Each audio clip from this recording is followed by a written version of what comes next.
know what things have Rob done on this desk. I can assume. He's told me everything. There's nothing he's done. You've moved out of the camera shot.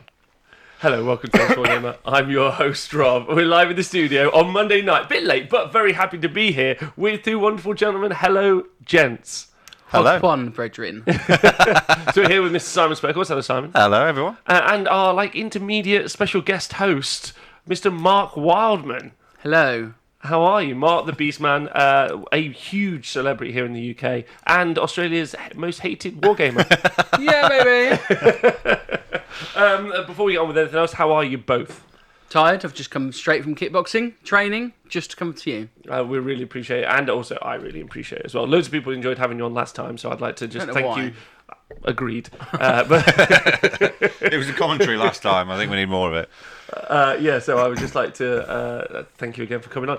Last time you brought a Chinese. You got any new food this time? Yeah. Cashew nuts. And why are you eating cashew nuts? Gone vegan. You've gone vegan? Yeah. Actual, not full 90, vegan? No, 90%. With the I don't think McDonald's that's on how it top. works. 90% vegan. Yeah, because there's some meats that I don't want to give up.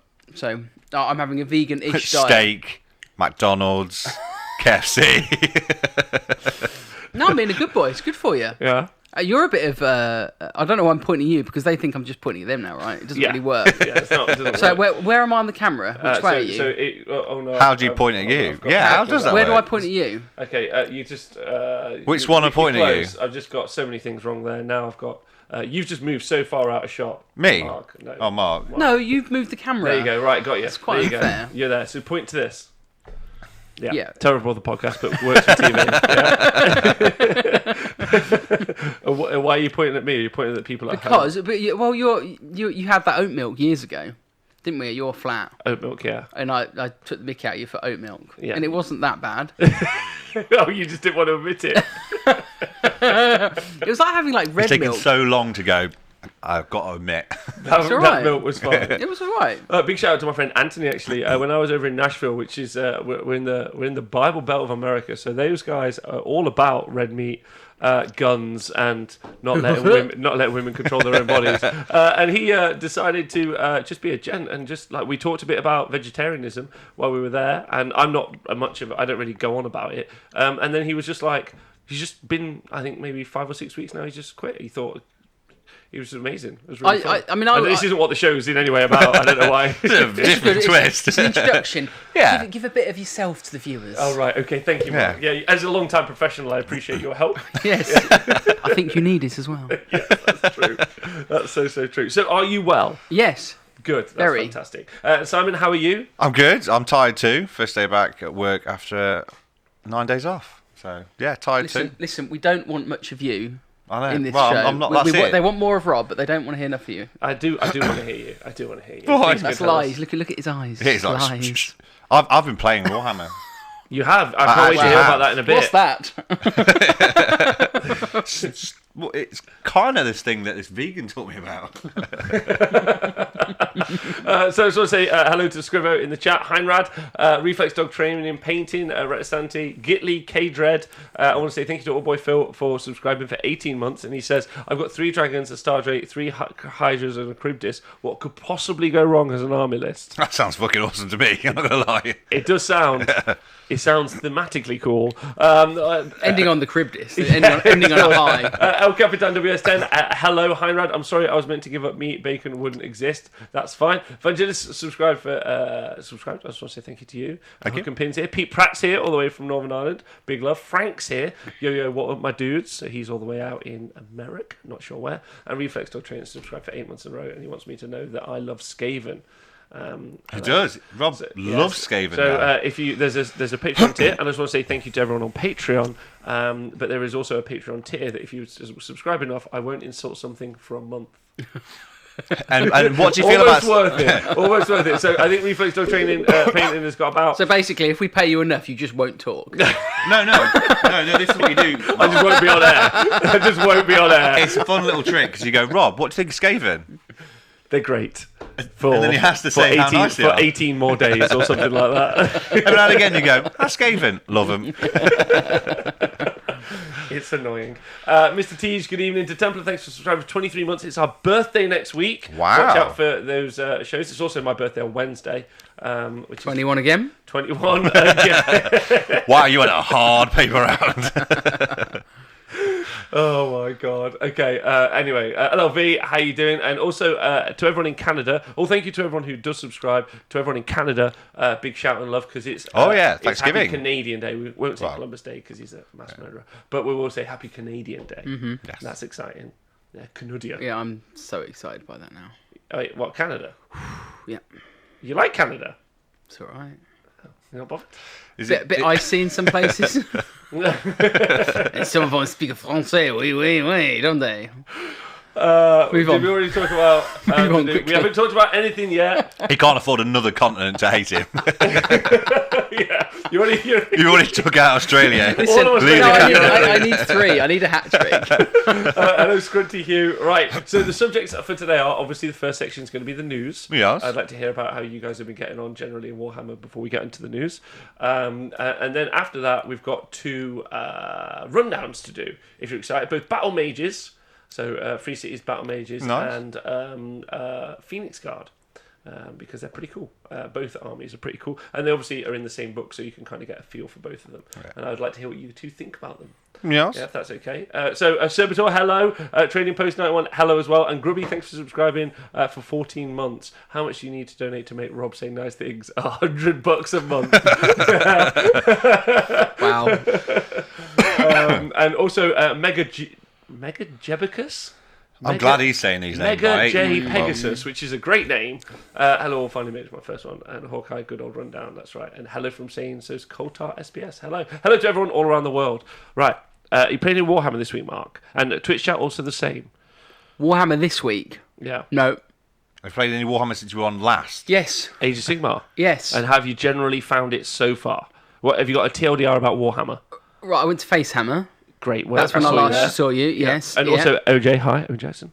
Yeah. OJ Simpson. No, Owen Jackson. Lovely man. Owen Jackson. Yeah. Okay. Now, I went to Facehammer basically going, I'm only here because I've got a hotel room and I brought a ticket and felt compelled to go. Really not feeling the game. I felt a lot of like the Slaanesh stuff. Just since the General's Handbook, it's kind of taken the wind out of me. Slaanesh specifically? No. General's Handbook, I think, was I didn't feel it did enough. I didn't go far enough, and it just added more unnecessary rules, like just the extra terrain rules. I'm like, what's the point in that? I just focus on sorting points and rules out. That's where my Anyway, for whatever reason, lots of multiple reasons, it just didn't. It kind of took the sail out of the wind out of the sails. That's the word you say. That's what. Yeah, that's the word, isn't it? But went to Facehammer. Asking me. Yeah, that'll do. It could be wrong. Yeah, go for it. Go for it. Okay, yeah, that's right. But I just had 5 amazing games of Warhammer. Oh, really? Literally. You know when you go to do your sports? Yeah. And I was like, every single one of my opponents deserved best sports. Oh, amazing. Cool. With absolute no share. And I had to dice roll it. So Oh, really? all of my opponents, I can't... So the 2 lucky people that were lucky enough to fall on a dice roll got my best sports. All of them did. That's a fantastic. And I just came. I was like, maybe my sort of annoyance about the game was unjustified. I don't know. Did it reinvigorate your love of the game as is? Like, have you been relooking at what you want to play and do? A little bit. I think with my corn list that I've been taking, I've kind of, at the risk of sounding arrogant, I think I've perfected that list in its entirety. I don't think I can make that list. If I make changes to that list, it becomes a very different list, and therefore not the list anymore. You know what it is, and you've kind of worked out the exact list for you for me, that specific arm. Yeah, and I think if I change it, it changes completely, and so it's a different list. And maybe, but I haven't got the time, not the desire to paint a new army for my corn. So. 3 cities. I've got a. Did you ever see my Cracklecast army that I did? I did. Now I half remember of that is 3 cities: Steam Tank, Hellblasters, crossbow men. And it mixes in perfectly with your army that's an army that's not really an army. So hashtag axes for halberds. No, that's a different army. Thank you very much. Apologies. See, I've also got that army as well. You got loads. I've got 2 3 cities armies. So 3 cities, but it really excited you. Yeah, definitely. And I've gone through it a little bit. I haven't gone like massively into it. I've been looking at what have I got with my, because when I talk about, I call them Cracklecast. Basically, it's a Stormcast army with what's that basing material? What's it called? Where it goes crackly on there. Argellan Earth or something. Agrilian Earth shade or yeah. something. Anyway, I basically just put that over the model and dry brush it to gold and actually wash it with Neon oxide, whatever that one's called, and it makes it look like they've got armour and it's all cracking. It's so easy to do. It looks good though. It does look. Yeah, It looks cool. like It's really simple and it doesn't take me long to paint. So I've got an army which I can put together really quickly without, normally when I do an army, I spend 18 months painting it. But this army is like totally quick and I can bash it together basically. So I've been writing a few. This isn't that podcast, but carry on. Yeah, sure. Such a haters for hobbyists, aren't you? Yeah, I do want to hear more, but I would just like to talk to some of the guys in the chat. Shut up, Mark. No, I do want to hear more. Ruskles has subscribed. Frank has just said, I played with the big wad, the Chonk Boys. Went 3-0 at a one-dayer. Nice. Hook and Pin said, I need to play the new Iron Jaws. Iron Jaws Mark said he played against 40 Plague Monks. He said that was fun, but then he did the emoji that made me think it wasn't fun. Was it fun? But what are Plague Monks? How do you feel about them, Diadrin Rob? played AOS doubles and got best army, so massive congratulations. Who's that? Diadrin, yeah. I didn't know. Ruskles, what had some show, evening all, thanks very much. OJ played Daughters for the third time in a row. I truly am a glutton for punishment, says OJ. Speckles, the Crumpeteer says, Speckles, nice quiff, I dub thee Quiffles. Thanks. That's what happens when you wake up at 5:45 in the morning. Matty says, new alt book is broken, got the 4th at the doubles this weekend, didn't really even know what I was doing. Or is it bad? Yeah. Oh, it's good. Like, Crazy Horse, thanks for saying my flano looks good. And then Agrelian Badlands, I think it's called, or something like that. Anyway, all the guys are great. I think I'm caught up. Please continue. What you were saying. I would like to touch on the bit you talked about with GHB, because I think I have a TLDR about Age of Sigmar at the minute. It used to be a game that was really easy to get into but quite complicated to master. Yes. And now it's a game that's really difficult to get into and incredibly easy to master. Like... Yeah. It just was unnecessary. There's just loads of unnecessary rules which just overcomplicate it, and it in my opinion, it just wasn't required. It's like they needed to do, right, we've got General's Handbook, what else can we put out? But we need to chuck some out, we'll put some in. It started with Feck. That's when it all went downhill, in my opinion. Just the activation wars, and it just added... It's just, if you can do that well with them... Oh! Joe Boom says Swedish Mega Boss Dennis won a 36-player tournament with Iron Jaws Chops this weekend. Good job. What makes them so good? There's a lot. The Iron Jaws. They've just the War Chanters give you +1 damage. You can stick that on. Yeah. Oh yeah. To each melee weapon. Yeah. Smashing and bashing is still there. The kill something, they get extra attacks as well. All the battalions are really good. Really interesting. Listen to Leo Ratunen, their magic's rubbish. Speak to Nathan Prescott, their magic's great. Yeah. if you speak to Leo Ratunen, you can build an incredibly good defensive board control army that's going to stick around and attrition enough. Yeah. If you speak to Nathan, you can build an army that's going to go over and beat everyone up. Yeah. So there's a multitude of things in this book. I think I love Nathan right now. So generally, you think you're in a place where you're going to do Cities of Sigmar? Yeah, I think so. Just because I do have my Cracklecast army and I've got my Elves, Axes for Lances, which is some people might not even know what that is. It's a long time. That's a long time. don't know that one. I know the Crackle Bait one. Your version of that story or the truth? Oh, Wow. controversy. Wow. It's like he's taking the wind from beneath your Winds sails. Rograx, sail thank you for beneath my subscribing. winds. I couldn't stand listening to Freaks casting at Worlds no longer, so I'm back here. My God, that man is casting. He is bad at casting. Thank you. Big love to Rograx, not watching League of Legends Worlds as opposed to watching this. Continue.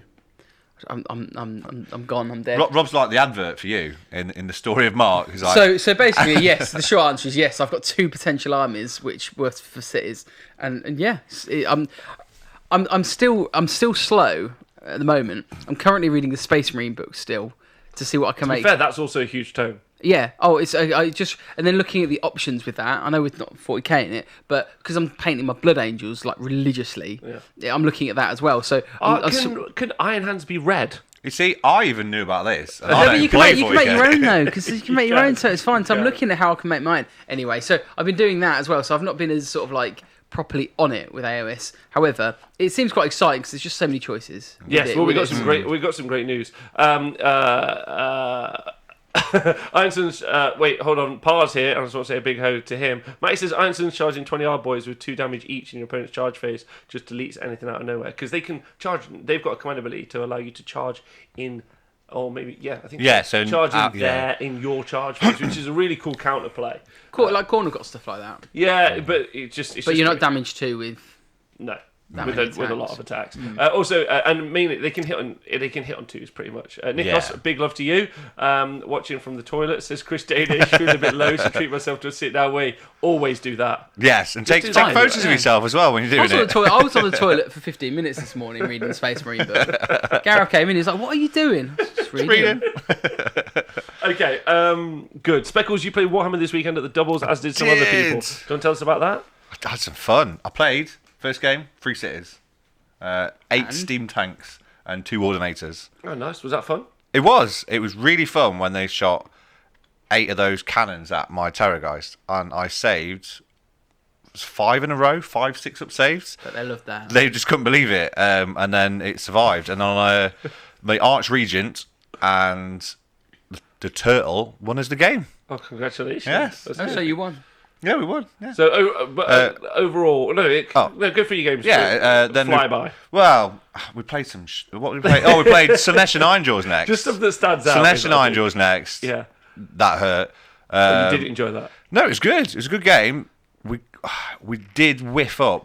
He's got Steve Wren. partner? Steve Wren. Sorry. Steve You are, Wren. but you are between you going to whiff up somewhere. Yeah. Well, we had the Probably choice. most The Cloak of Midnight on his tidecast that we put in like a middle, and it stopped their whole army coming forward. I'm like, they're either going to hit it with magic, or attack it, and then we can just say no, switch off the cloak, stop them from doing anything. Yeah. I'm like, they're going to smash it with everything else, so we better keep it, and we'll try and because it was banishment spell, run for banishment. We're like, we'll try and dispel it. So they rolled a 10. I was like, shit. And I rolled a bloody 10. So they banished it, and then the floodgates opened, and they poured through. We killed the Maw Crusher and their Keeper of Secrets with a turtle. Yeah, Nice. that turtle went. It's good when it goes. And then, we lost quite quickly, though. But it was a good game. And then we played an amazing dispossessed army with some weird, janky, horrible thing next to it called Chaos Dwarf. Horrible thing. And that was a really fun game. And we won that as well.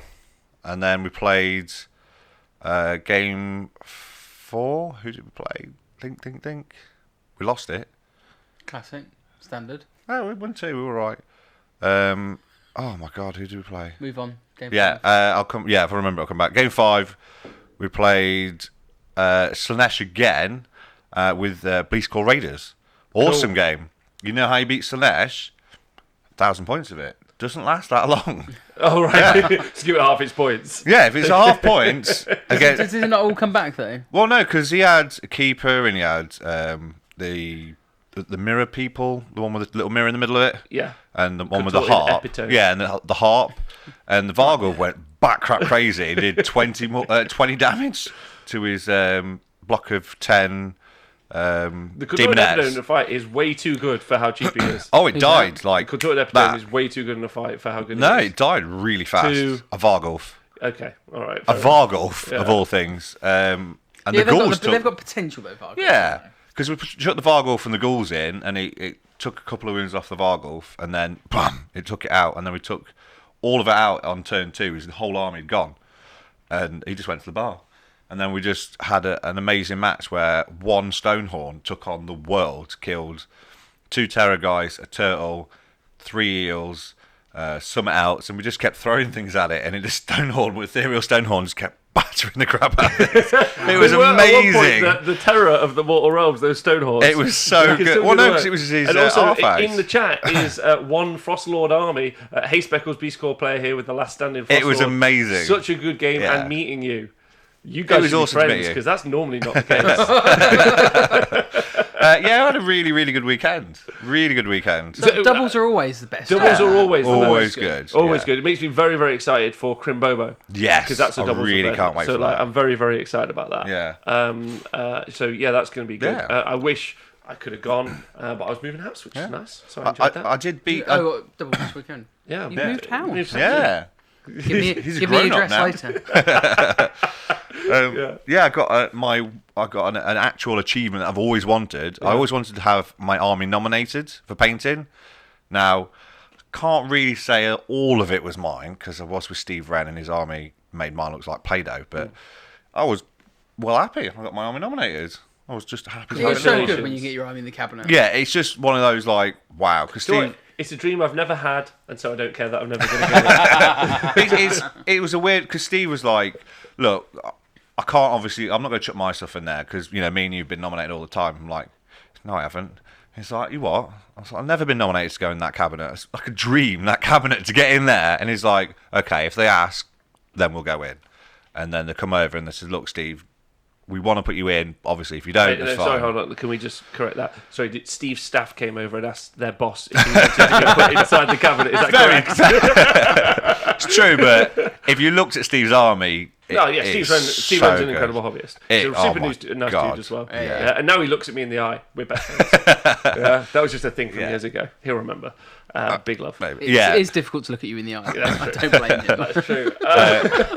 And to be fair, one of the best things, I was stood in the queuing up for the badges, and he put on mine. He was like, "Oh, internet famous Speckles." I was like, "Don't do that. I feel like a dick."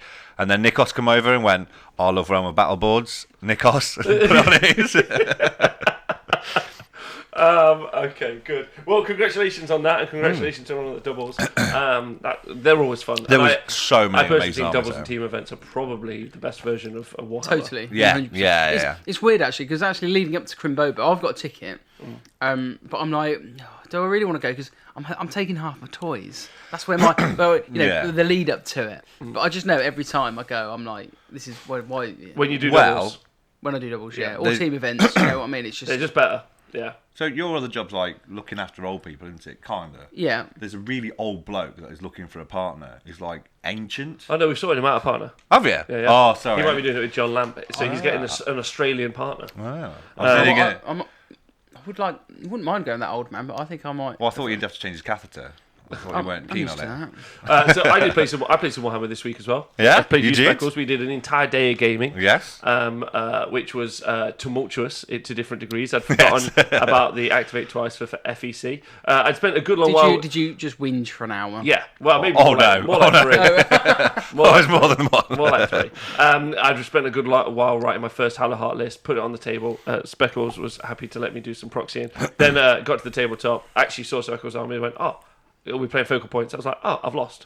Because, didn't even need to put my models down on the table. And Speckles was really nice in bringing, a really top-tier kind of, list. That you especially at courts, especially, builds like that, in my opinion, Speckles, I have to get... When you're building your battle plan around, well... I hope I get the priority roll, just so it's you go, I go. Yeah, otherwise it's game over. The double pile in, the double activate in. It had to deploy so far back that you're not playing the objective game. Oh, yeah. You're just defending. And my Free Cities list initially didn't have the output. As soon as I saw that, then I did a couple of iterations of the list, and I ended up with a pretty boring list in my opinion. But your Free Cities list was my Free Cities, my third iteration of the Free Cities list ended up just being all of the things that I already knew were good before I started playing, which was 2 blocks of Phoenix Guard, a Phoenix. It's one of those things, though, isn't it? When you write army lists. So I've written army lists. I'm thinking this is really cool. You put it on the top board and face your opponent. You're like, oh, this is crap, isn't it? I've done that with Zinch a few times, where I've written a list. I think this looks cool on paper. When I put it down, it's like 4 units. And that's I haven't in Age of Sigmar yet got to the point where I've just turned up with my box, looked at my opponent's army, and then gone, oh no, wait, I lose. And that's not anything to do with Speckles, and that's definitely not anything to do with you. I'd like to talk about that in a minute. Just everything to do with the composition of the army, which is what I'm trying to. Which is true. Which is what I'm trying to say. The game I had was like the game used to be a game that was really easy to pick up and quite difficult to master because there's a lot more attrition in the game.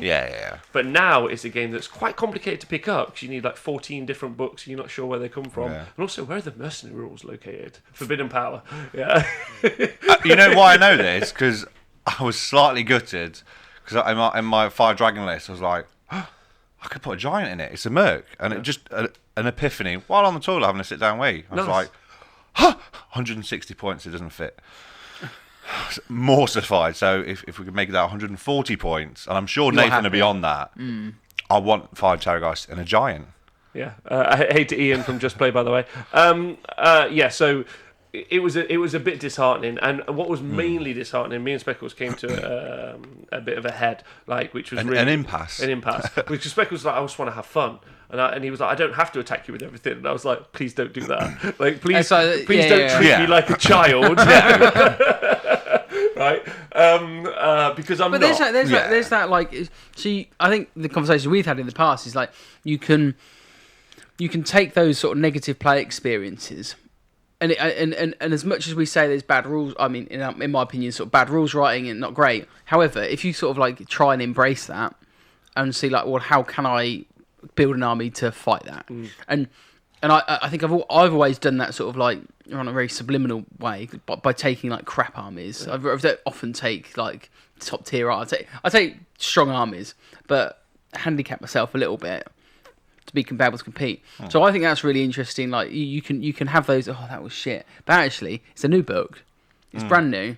You're going to lose. Like when I played Corm, I probably lost the first 8 games until I got my head around about what I wanted after trying different units for that. So there's this degree of sort of enjoyment with that. If you enjoy that kind of, kind of person. I'm not saying you, but if you kind of, some people just want to pick up a list and run with it.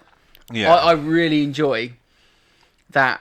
I've got this together myself. I've wrote this list. I've worked with it. Yeah. Well, like so. That's why.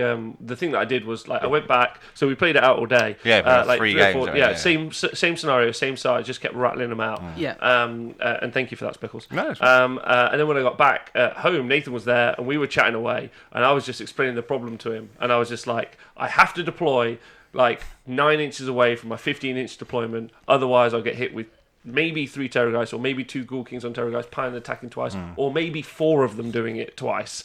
Yeah. Like, and he's like, right. And we just kept doing this back and forth. And then he was like, I was like, this unit. I was like, no, this unit, no. He's like, hang on. I'm like, they're dead before they even shoot. Like, we were just having a long conversation. And what we needed to do was create a list that can kill definitely 2 Ghoul Kings on Terrorgeist, which Speckles always had sat back behind his 3 Terrorgeists. So you have to kill the 3 Terrorgeists first. Yeah. And then you have to kill the 2 Ghoul Kings on Terrorgeist in 1 turn, and then hopefully get the priority. Or half of them in 1 turn, and then get the priority to 2. And I was like, fuck. So like I was up till, I don't know, maybe half 2 in the morning, like 3 hours just writing lists. Just like, what can I do? I was like, no shit. I had like 3 gyrocopters in it. And I was like before we got to that game, I was like, these are a really cool unit. 180 points to just delete hordes. These are amazing. Then I was like, okay, can't kill a monster. They suck dick down. Now, my issue, which we're not going to talk about today, is that I think, unfortunately, rules like that, what they do is it's not that you can't beat them. What they do is they create an environment or an ecology where units that you would like to take in a more tit-to-tat scenario just can't survive. Yeah. They just can't exist. Yeah. Yeah, like 43 Ghoul Guards, you're like, 43 Ghoul Guards, they're pretty cool. It's like, cool. The Terrorgeist just eats through them. Yeah, and then eats whatever shit's behind it. Yeah, and it's true for the Keepers of Secrets. but you know what I would say actually is, so you've got those 3 Guild Archers, so they can give you board control space. What is it you can put behind which can kill stuff? I mean, open question. Well, so the first thing I look for, which I really, really like, again, just to touch on it again, is the Untamed Beast in Chaos. Is their 6-inch move up. Yeah, it really gives you like a little bit of space. But it's not about board control, because you're a 4-drop army, 5-drop army. With that Yeah, 4-drop. Yeah, and someone somewhere in Twitter tweeted at me. I think it was one of the Swedish or Norwegian events. I think it was the Swedish event, and they were showing me that like the majority of like really strong lists. Well, a lot of people aim for about 4 or 5 drops. Yeah, Yes. and if an army like that can just put that amount of combat down, so I just think the activate twice rule. Everything else about the army is fine. So touch wood, but the activate twice was just like it's a poor ecology, because if another unit can't activate twice, then it's not as good. End of conversation. But it's a whole conversation that I'm going to have. But it's I mean that all to one side. What I don't get is that why are they able to do that? So it's talking about like lore, and like how is it that it's just some kind of dude on a shitty old dragon can pump out that much damage compared to like what a Lariel or Archeon. I mean, Archeon in Arcornis can do some damage. But he is the Lord of the End Times, the Ever Chosen. You know, he should be doing that. Yeah. So why is it when you've got? I mean, like I don't know, Optimus Prime or whatever his bloody name is, Celestant Prime. Yeah. Oh, so I was like, Optimus Prime. He's got Galmaraz. Yeah. There's one of them in the Sigmar lost the War of the Realm, like the Battle of the Realms against Chaos, because he lost the hammer. Yeah, like that's why he lost all of his powers. So you've got all of these things. So why is it Terrorgeist can pump out that much damage? But then, like, what is that law? Or Plague Monks. So. Yeah, but you like Plague Monks, right? I did. From my side of things, thematically, right, you've got 40 handgun men, right? Yeah. 40 men with guns. Like, great. I've seen Game of Thrones. What happens when that dragon just flies over? Just I'm like, it makes sense for a dragon to have a lot of damage. I'm not saying that it's not overpowered, but it also makes sense. What you're saying is like Galmaraz, Nagash, a Greater Demon of Khorne or Nurgle, all these huge things should have power. These things like that should have more power. Don't get me wrong, Nagash and Galmaraz, Celestant Prime, I get that, but I think that's where it should balance. Like, monsters should be good, superhero, like the big gods should be really good. If you're going to take 100 handgunners if it was like a named feck dude who could do that, yeah, that would make sense. If it was like one name dude that can do it, I'd be like, fine. Yeah.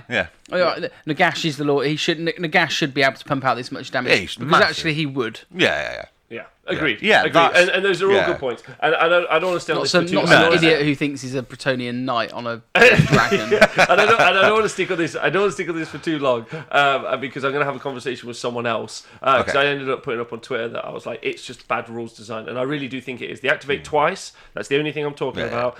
In any situation where it is, doesn't make any sense. If you rewrote the rule, it would be for one command point, summon 400 and. Huh? Summon? Oh, you mean to fight again? Yeah, but how much? 400 for 420. Yeah, summon 420 points to fight in combat for you. If you rewrote the rule, and you'd be like, no, I'm not okay with that. Anyway, and the sad thing is, because it's not that it can't be beaten. Yeah. The sad thing is that what it does is it reduces the ecology of what can be taken in the game. Like, so there are less things that can be taken. You're like, I could tarp it with that. Like, no. You can tarp it with fucking nothing. Apart from maybe Phoenix cards, which is what we'll talk about those later. The thing is, obviously, we had those 3 games, and then that scenario against a list like yours, with the first those lists we designed, it does well against. And then I played another guy called Anthony Paul, an amazing guy, and his new army looks amazing. He plays full Nighthorn, and then Rob picked Scorched Earth, and it's 8 objectives. I only have 5 models. Well, I intentionally picked that. Exactly, I knew he had Nighthorn, and I knew it's not that I don't think. Well, no, what I was saying is because of that, I was on the back foot, but I love having a game like that. Yeah. Because I know what I know what it does. Unfortunately, though, I just like taking cool looking things. So to me, it looks cool. If the horrors had that ability, or the ghouls. I just wouldn't take them. I'd still take the dragons. I've always liked that kind of thing. Yeah, There's a lot of people out there who like that thing. Well, and that's great. So the point to make about Yeah. the day, and because and this is the thing I'd like to touch on. Whenever we do talk about the rules on the AOS Wargamer, or we talk about stuff where it's bad rules design, in my opinion, or anyone else with their opinion on the show, like you said about the General's Handbook, you thought it added nothing. Yeah.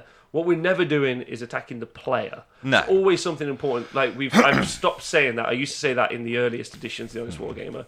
Like, all of us are players and we all want to have a great time. It's the company's fault if a rule is bad. Yeah, and because a player uses it does not make them a bad person. Because why wouldn't you use the strongest thing? Unless your name's Speckles. I think you're fine. We never mentioned that myself and Steve Wren, out of 90 players at 90 teams, come 5th this weekend. It's when you Fifth. play with the boss. Yeah, that's it. That's all. We'll be doing. We'll be going in depth on the Bone Splitters next week. Grubda, thank you for. It was Grubda who did the drop count thing for me, because I keep saying that around 4 drops is what you want to be aiming for. Below that, you're going to get the choice. Above that, you're in risky territory. Yeah. Yeah. I mean, I think. Gitli says I'm attacking the player and nobody else. Bring it up.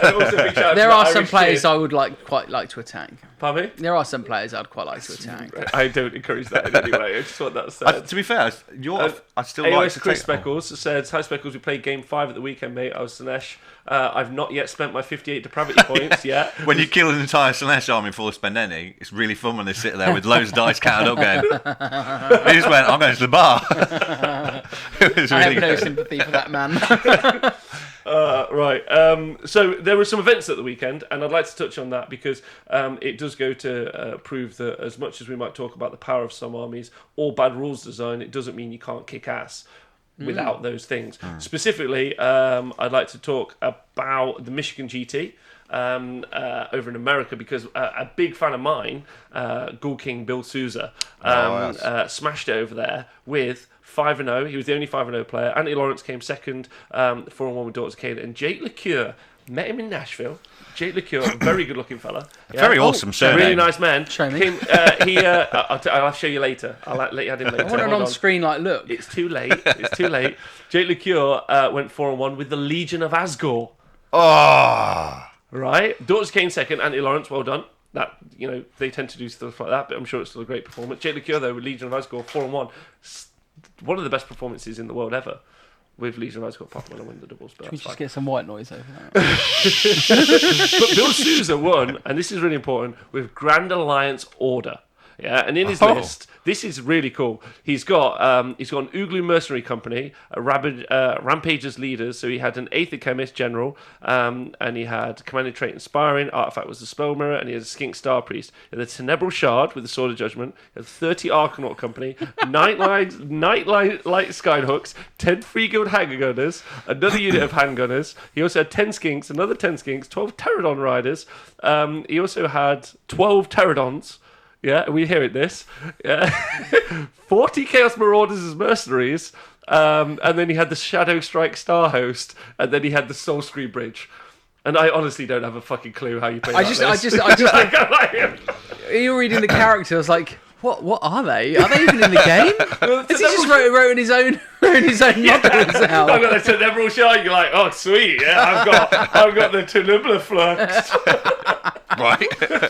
He's that one that can just teleport next to you, isn't he? Yeah, Tenebral Shard. Yeah. With the Sword of Judgment, because he gets +1 to hit naturally. Yeah. So he can basically, he's like an assassin, he can pop out.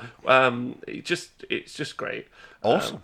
There's a lot of guns in there, and Yeah, There is a lot of guns shit. in that. I think that's the point. I Right? There's a lot remember of guns and there's a lot of bodies. Yeah. Well, if you look at it, like all the guns are to take out the monsters, but they can do work into other stuff as well. But then I just love the 40 Chaos Marauders. well, the 40 Chaos Marauders are doing the same job that I was talking about with the Untamed Beasts in that 6-inch movement before the game starts. So just from outside your deployment, so you're giving yourself those double activations from. Yeah. The issue I was having when I was playing Speckles was you have to be so far away from your front line because of the double activations and then the 3-inch reach that you're nowhere near the objectives. So he just screens the objectives by being scarier. And you're like, cool. come on. You win the game. just because I don't know if they're going to see it, and I don't want to feel bad. I remember my game 4. double Caradron list. Looked amazing, and they shoot like hell.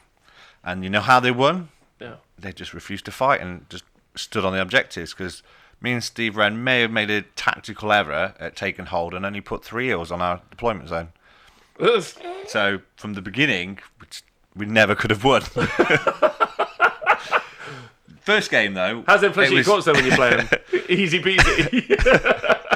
Well, Steve was like, I was like, Steve, you're the captain today. We've won 2 games. Okay. And then he went, I'll put my 3 eels there. We've got this. Now go forward. Okay. Turn 2. You've lost. Oh, damn it. Because they went second. So, like, well, we'll just put 5 models there and we're there. We win. Amazing. But so yeah, that was the Michigan GT. Also, just for coming third, I just want to talk about Jake LeCure with his Legion of Asgore list. Just for coming third, he won. He won one of the Seraphon, one of the Seraphon Battalion army boxes. Oh yes, I saw that. Yeah, for coming third. That was awesome. Battalion box. Yeah, it was fantastic. And it's the Quake host one as well, so it's all the monsters. Yeah. Also, we got some things in the chat, by the way. Hypnocracken says, because it's a setup, when you do the bridge and you reset them up, the Marauders get another D6 move. Because it's a setup. That's When do they... Yeah, because they set up. And then once they're set up, they move D6 inches. They still have to be 9 inches away from the opponent. No, they do when you go through the bridge, but when then you move the D6, which is not. Oh, that's some He's a gangster. 3D chess, that is. Yeah, and David Fraser says, so basically he either drops out the sky and does mortal wounds or it shoots you from far behind the screen, basically. Yeah, just amazing. It's a bit like the what they call the girl shooters. That's just the watch. Yeah. Yeah. Because I played against that Facehammer, that Yeah. dude. And it wasn't. It's the setup, isn't it? 'Cause Yeah. they just go in and then they can shoot twice. Well, yeah, I was saying to you, I love the Sisters in the Watch. Yeah, you it's were good combo. too keen. I think they were really, really good in cities. 3 cities would be really good. Well, either way, I just think the Michigan GT sounded like it was like a phenomenal event personally, and I love I love the fact. Can you stop looking up boys on the internet? We're trying to do a show. And I found him, but I can't. You can't. Immediately. Look at his Twitter. I've got his thing. What he won. Hey, got a Brad hand Glover, and everyone in the chat. So that was the Michigan GT, won by mixed order of all things. Third place going to Legion of Asgore. So it sounds like it was great. By the way, Jake won NashCon. So coming third, still a great shout, and then obviously Cool King Sousa's the man of our hearts. As soon as the Fleshgate Courts book came out, I was like, nah, I'm not playing that. It's too easy. Then he's taken whatever the hell that is. So big love to him. Wow, that's a Dave Fraser, That is a rough picture. I'm not convinced Cities does Gunlines better than Mixed Order either. Also, there was the Sydney GT this weekend, which was a 2,500 point Age of Sigmar. Wow. yeah. They sound quite cool to That do. does sound cool. So there was loads of events this weekend, and it sounded rad. I would like to move on and talk about the news. Hey Moobs, by the way. Yes, I've got some news. Oh yes, the news. I've also got some shout out. Shout out to the little NWA one day in Nuneaton coming up soon. Yes. It's doubles. It is not doubles. Or it is doubles. No, it is doubles because it's practice for Bobo. They're a place for 20 teams or something like that. Yeah, smashed. Kind of. They're a nice little crowd over there, aren't they? They are great. was, That's great. The Nuneaton guys are great. But that's not really worldwide. But yeah. No, I went down to the last one they did. It was really good, really, really good. And the best thing, my first game, the tables on the pool table, perfect height, right next to the bar. There was a fan on us. Amazing. Loved it. All your models going across the board. And there was also and the Uruk War Clans. Thank you very much, LLV. The Uruk War Clans also won an event this weekend. First week out with their book at a Swedish event called Fantasia. That sounds like something you want to go to. Yeah, don't you want to go? You like? Oh, I'll go to Battlefield Birmingham. We're like, no. Would you like to come to Fantasia? I kind of want to. Fantasia. You want to wait until after it to just watch the whole room clean itself. Don't worry, we'll clean your models for you. Go. And Hypnocracker says Michigan GT also had a very cool award for people that brought a table worth of terrain they made painted up. That's awesome. That's so you really got an cool. award if you brought terrain. That's cool.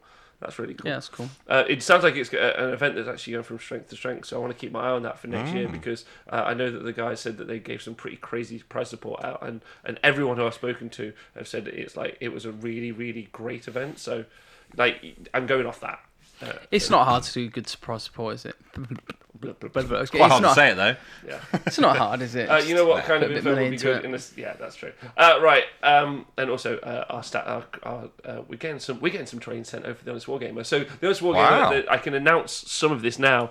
We've actually had so we're doing live coverage this weekend at the Justice Series GT, and then we're doing Bloodshed and the Shire next weekend. Very exciting. So you can watch us at the weekends. Get yourself sat down, booked in. Won't be swearing when we do the coverage. We'll try not to. Nathan is doing some, so caution. But what's really awesome is I'm not sure which event, but we're having terrain sent over from America. That's absolutely great. Crazy Horse is sending us some terrain, as is Dark Fantastic Mills has sent us a board worth of terrain. Wow. So because sometimes when we get to events, the terrain isn't always the best. LGT. What? This is news to me. LGT not having good. Wow. And so Surprised. And so we're gonna have really nice. So what eventually we're gonna have is we're gonna have 4 boards sponsored by some external companies, and then they'll be like named. We'll make a story up for them, like this is the board from this realm, and make it a place. So when they're battling, Can't wait Well, for let somebody else do it because when it comes to hobby. no, I'm not going to paint it. It's Oh, not God, painted. no. Yeah, I know. Oh, but that's all right. Just let other people Why do you the gotta be stories. like that? Like I try. Listen, I'm just stating the obvious, man. Oh man. It's because all you practice on fake dwarfs. It is. Okay, I'm not talking to either of you two dickheads. So that's a really awesome news. Yeah, I know, that's really cool. And eventually I want to have 4 boards that you can rotate, and it's going to be really I'd like one for each table. So I think that's really sweet, and I think it's awesome that. And thanks very much to him. Huh? Thanks very much to him. Yeah, man. Like that's you guys are incredible. Like, but I'm hoping that also means if we showcase good scenery, people may buy good scenery. That'd be fun. Yeah. Scenery makes games. Oh, it really doesn't does. it? Yeah. Yeah, and Mark sounds like he's offering to paint your scenery, Rob. Yes, Mark. And I'm not. I know I'm someone else not. in the chat said it looks like Nathan's just had a I really can't- tough day. But no, that's actually Mark Wildman. I can do his accent, my friend. I can try. A Deck of Flame says 100 bits for I the like flame. orcs and goblins no matter what goes on. Or Dispossessed, or Angels. They're very good at magic. So good at magic, Right, so other news. Today, we've got a fucking long news section. Sorry Yeah, about it's this. good. Goes on and on. He doesn't stop talking. Well, does Mark he? Wildman's going to be very happy about this because he famously is a big fat of man. Not a big fat. A not big anymore. fat of man? No, he's a big fan of Man with Hat.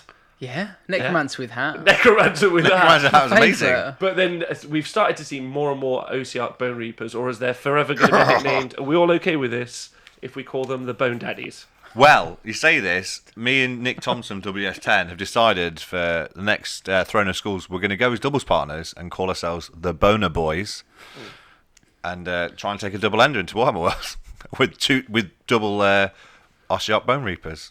Okay. The Boner Boys. The Boner Boys. Oh, okay, well, Nice. I think as I'm an sure army, that they gets could be through called the against Bone Russia. Daddies. Happy with that? Boner daddies. I'll think about this one. I'm not boning Come that, back. Daddy. Just the Bone Daddies. Not Boner Daddies.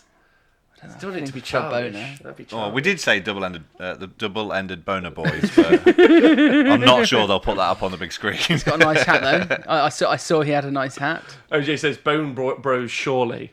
Bone Bros. Bone bros. Yeah. Brones. The Boner Boys playing as the Bone Daddies. Yes, maybe. This is getting confusing now.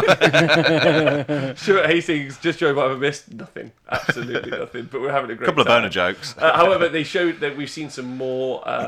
We saw a new Ossiarchs. model. We've seen like a Slan type character. Yeah. Sat atop a throne with some legs, which I assume everyone's cutting the legs off because they look awful. But I love it. I didn't look at it that much. I I just saw the like hat it. and got a bit excited. Am I the only person in the world that went, got a little that looks cheeky cool as hell? gash hat. No, it's Arcan hat. So vote in the It's the gash chat. hat. It's an vote in the Arcan chat, hat. No, legs or no Arcana's got a legs. gash hat as well. I personally think that it goes for no legs, but he looks like a cool little wizard, and apparently Yeah, he's the that's guy who puts the souls and builds the constructs for the OCR Bone. Yeah, those legs are bad. I like you. it. Yeah, they're bad. Thank you. Well, I'm having him. I like it. I mean, he could just be a slant. He's basically a slant, right? That's what he is. Yeah. Yeah, Yeah, look at him. I like it. Oh, right, Stanley, that's a good point. He is Inquisitor Kazimov. Have you seen Inquisitor Kazimov? He's on like a weird priest throne in 40k. Oh, I thought you were Never about mind, this. that's Yeah, a 40k thing. Yeah, the new OCR character has a redempted dread body syndrome. He does fantastic, guy. He really does. I mean, I think those legs could be used for other things. That might be quite cool. What? As models, the legs aren't bad. No. On that. I On that. like it like that, though. No. I take the legs off though, but I think the rest of the models. Well, when you do, So I think you could do that, but I think what you could do is actually do a real cool conversion with spirit hosts all around the base, as though the spirit hosts are carrying him. when you take yours off, Scrivo gave us a little one earlier, and he says it looked good with like crab legs, but I think 4 legs would be really quite cool, like on each corner. You know, like So scribbling what around, I look would really say cool. is that sometimes models look better in the flesh than they do in the Yeah. picture. So Like Oche says in the chat, he sounds like a Swedish house DJ. His name is the Mortisan Soul Mason. Yes. it is. Yeah, he's a soul mason. Watson Soul Mason, yeah. What I really enjoy about Yeah. the OCR Bonereapers, now that I've seen a lot of it, is they definitely have got they've taken the design methodology of some of the order units. For instance, we've seen knights or even chaos knights, and then we've seen replicas of those in their knights. We've seen last week. Well, we so saw, isn't we that saw some of the special characters. And then yeah. replicated. So they've Isn't that the law though? Isn't that actually what Nagash did? Didn't Gash steal the pans of Stormcast? Isn't that what he did? I mean, I might be wrong about it. This So is clearly a I'm not slan, sure on a that slan one. body, right? So they're powered and created from soul. Whereas a Stormcast Stuff is a is single stolen. soul. Yeah, it's loads and loads of These souls. are loads of souls, but Yeah. I like that kind of mirror, like the death mirror of order. Like Yeah, the yeah, undead yeah. version. I of think it. that's quite because fancy. that's effectively where they would get their bodies or patterns Yeah, or yeah. whattever you might want to call them. Yeah. I cannot. What's quite wait interesting to is I've got my Tomb King army still actually gathering dust now.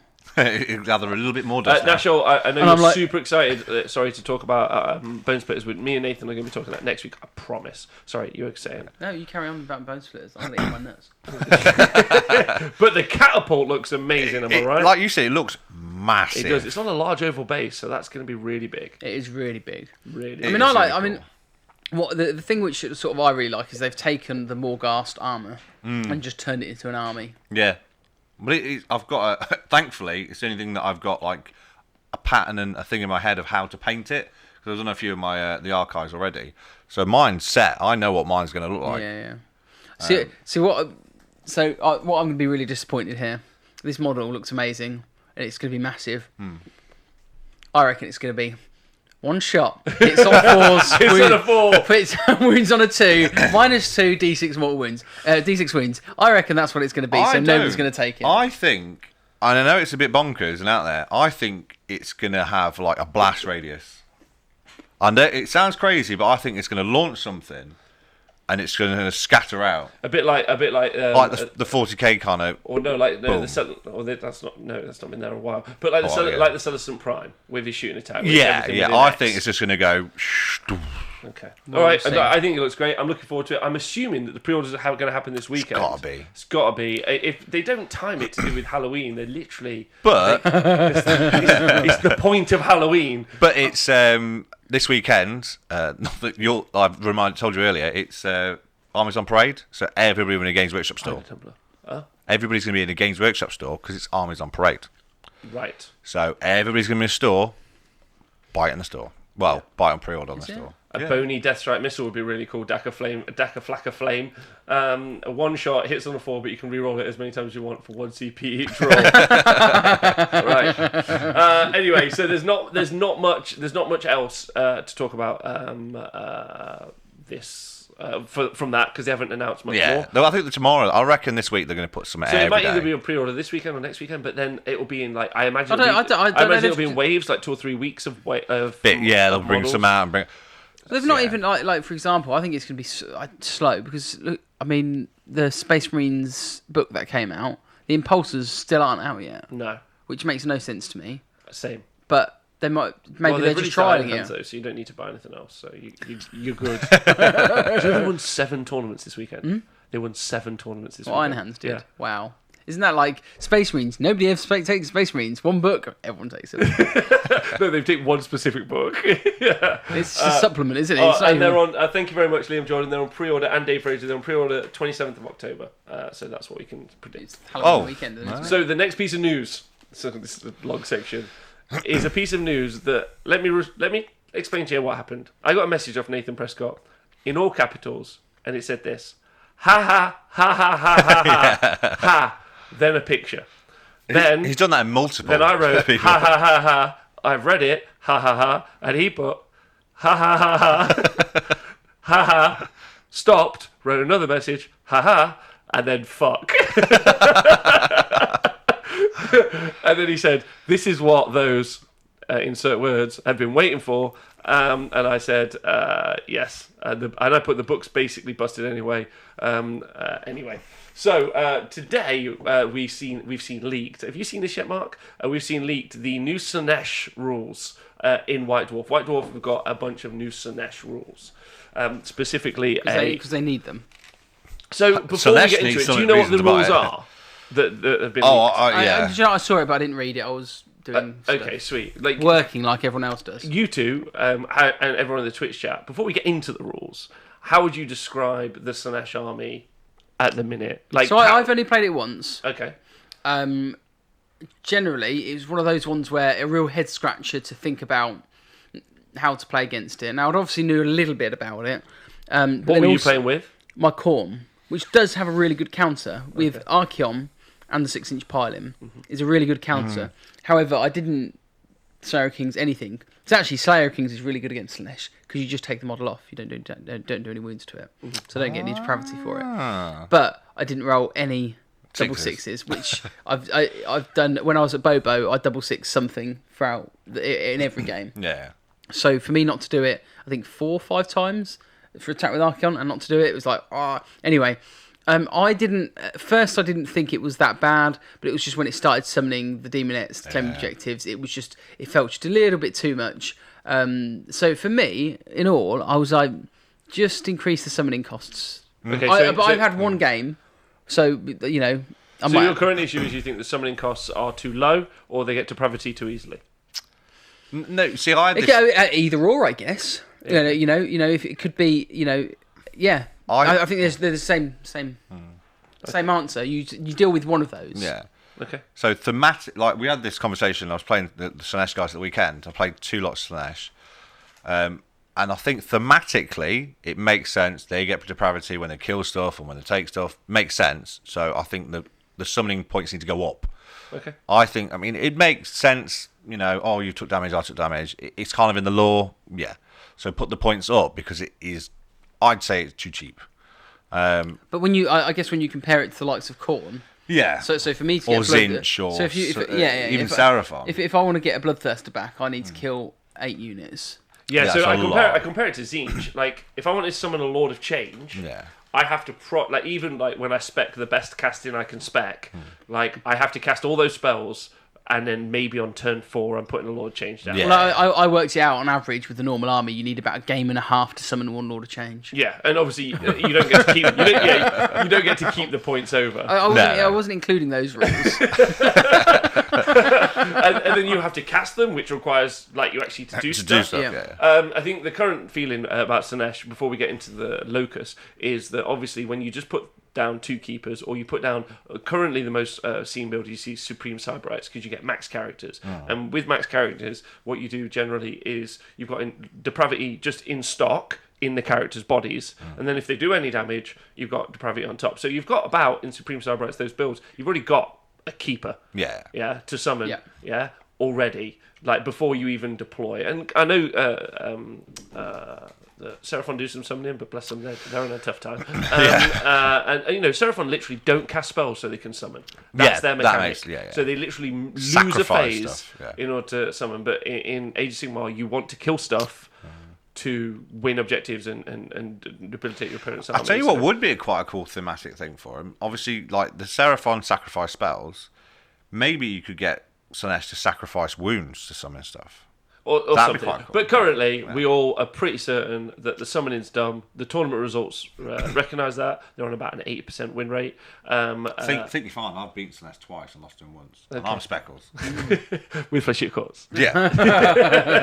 But I think the thing, for me, I think the summoning is stupid. I think that needs a gross overhaul. Just like you guys said, have them do the DP exactly how it is, but just bump all the costs up quite significantly.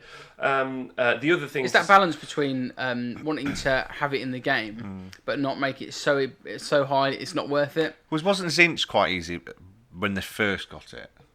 I knew Zinch had something that was just super easy. No, you're thinking of the horrors that used you're to come thinking- out. Oh yeah, so horrors is but it was more than that. They Yeah. could appear within And in combat. there was you know. loads of stuff. So they changed it all. And we can't forget, obviously, Legions of the Gash, that, you Yeah. kill a unit, they'll just get 380 points back, 360 points back. You're like, all right, fair enough. And it's not fair enough, but I think the thing for me that makes Slaanesh super uninteractive is I can't charge them 2+. Like, and everyone's like, just shoot the characters. And I'm like, cool, I can't shoot all of them in a go. Plus, they're really fucking far away. And they're really fast. yeah, they're really Well, fast. I mean- I'm not saying they're very survivable. No. I mean, there is. I mean, the 6-inch piling deals with it. Or, which is really cool. The way I did it this weekend, he had a unit of demonettes like 4 inches away. So I piled, I charged them, and then piled across. And then I hit the keeper. So obviously I've got the 3-inch and 3-inch reach. So not many are going to have that 6-inch area, but that's how I got into the keeper. Admittedly, then I did 5 damage to it, but then he whiffed his attack, so it was all right. And then he forced mine to go second.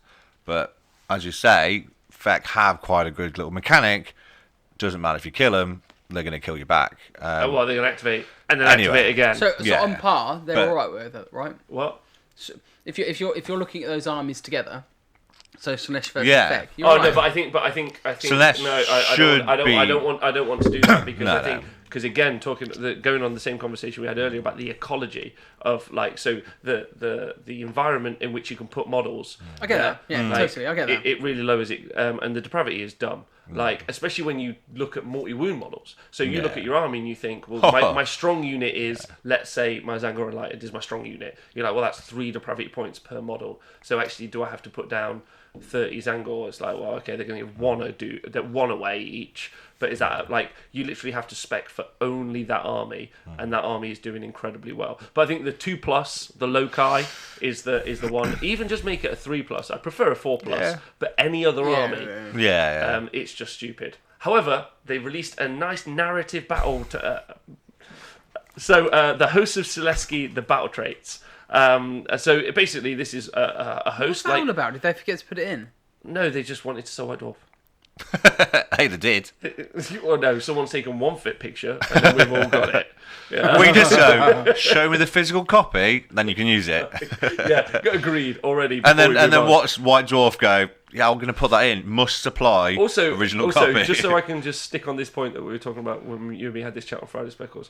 If you play this army, mad love to it. If you love the narrative, that's great work. Like, and if you love the army, don't feel bad for ever playing it. It's not your fault. The rules are dumb. Like, just have a genuine conversation with us and be like, "Come on, man, that's crazy." Well, I said, and they'll be like, "Yeah," and then just do the thing. Yeah, always do. I think it's easy for you to say that right here, right now, but when you're playing a game and everyone gets bored of you playing against that same army because it's bent, people stop playing it. So it's as much as you can say that.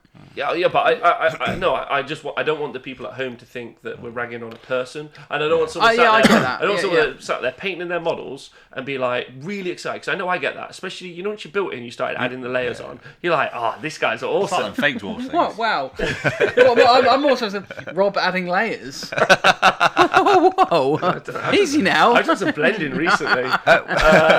This weekend, I said it this weekend to the Slaanesh player. I was like, look, enjoy it. I had the broken stuff before I got the FAQ. You've not had an FAQ. See what happens when the FAQ comes out. It could go, oh my god, we've devastated that far too much, like they did KO. If not, we'll go from there. But enjoy it while you can. So anyway, they released. I just don't want people to feel sad. Yeah. So they released the rules. What they like. Yeah. So Selesky, the special character. Yeah. It's host. And if you take him, obviously it has to be the general. Start the battle. If the number of mortal units a Selesky host army is exactly equal to the number of demon units, you receive D3 extra command points just at the start. That's just your ability. So if you balance your army like that, if the total number of units in the army is more than 12 and the number of mortal units in a Selesky host army is equal to the number of demon units, you receive D6 extra command points instead of D3. So the armies that compile and attack twice after sheep courts, you can now do it also in a much friendlier way inside free cities. Khorne are able to do it. And what other army can do it like 9 times? Deepkin, we did that. Deepkin all do it in one go, but they don't. Yeah. They attack. What's the? Don't know what we're talking about, man. So Slaanesh, giving them command points is. Iron Jaws. Iron Jaws, Smashing and Bashing is slightly different. No, they can activate again. I'm sure They can activate again, but they can't activate twice. I'm sure they can. No. Hero I've phase. not read the book. Anyway, so command points, great. Yeah, already good for that army. Slaanesh love those because they like activating twice. And also, thank you very much, Fire Slayers can also do it as well. Then they've got Deadly Symbiosis. When you receive depravity points because a friendly Slaanesh hero has inflicted a wound or a mortal wound or has suffered a mortal wound, you receive 2 depravity points. Because they need more. They just double it up. They do need more, I think. Well, they need more because they know I'm they're happy with how much they get.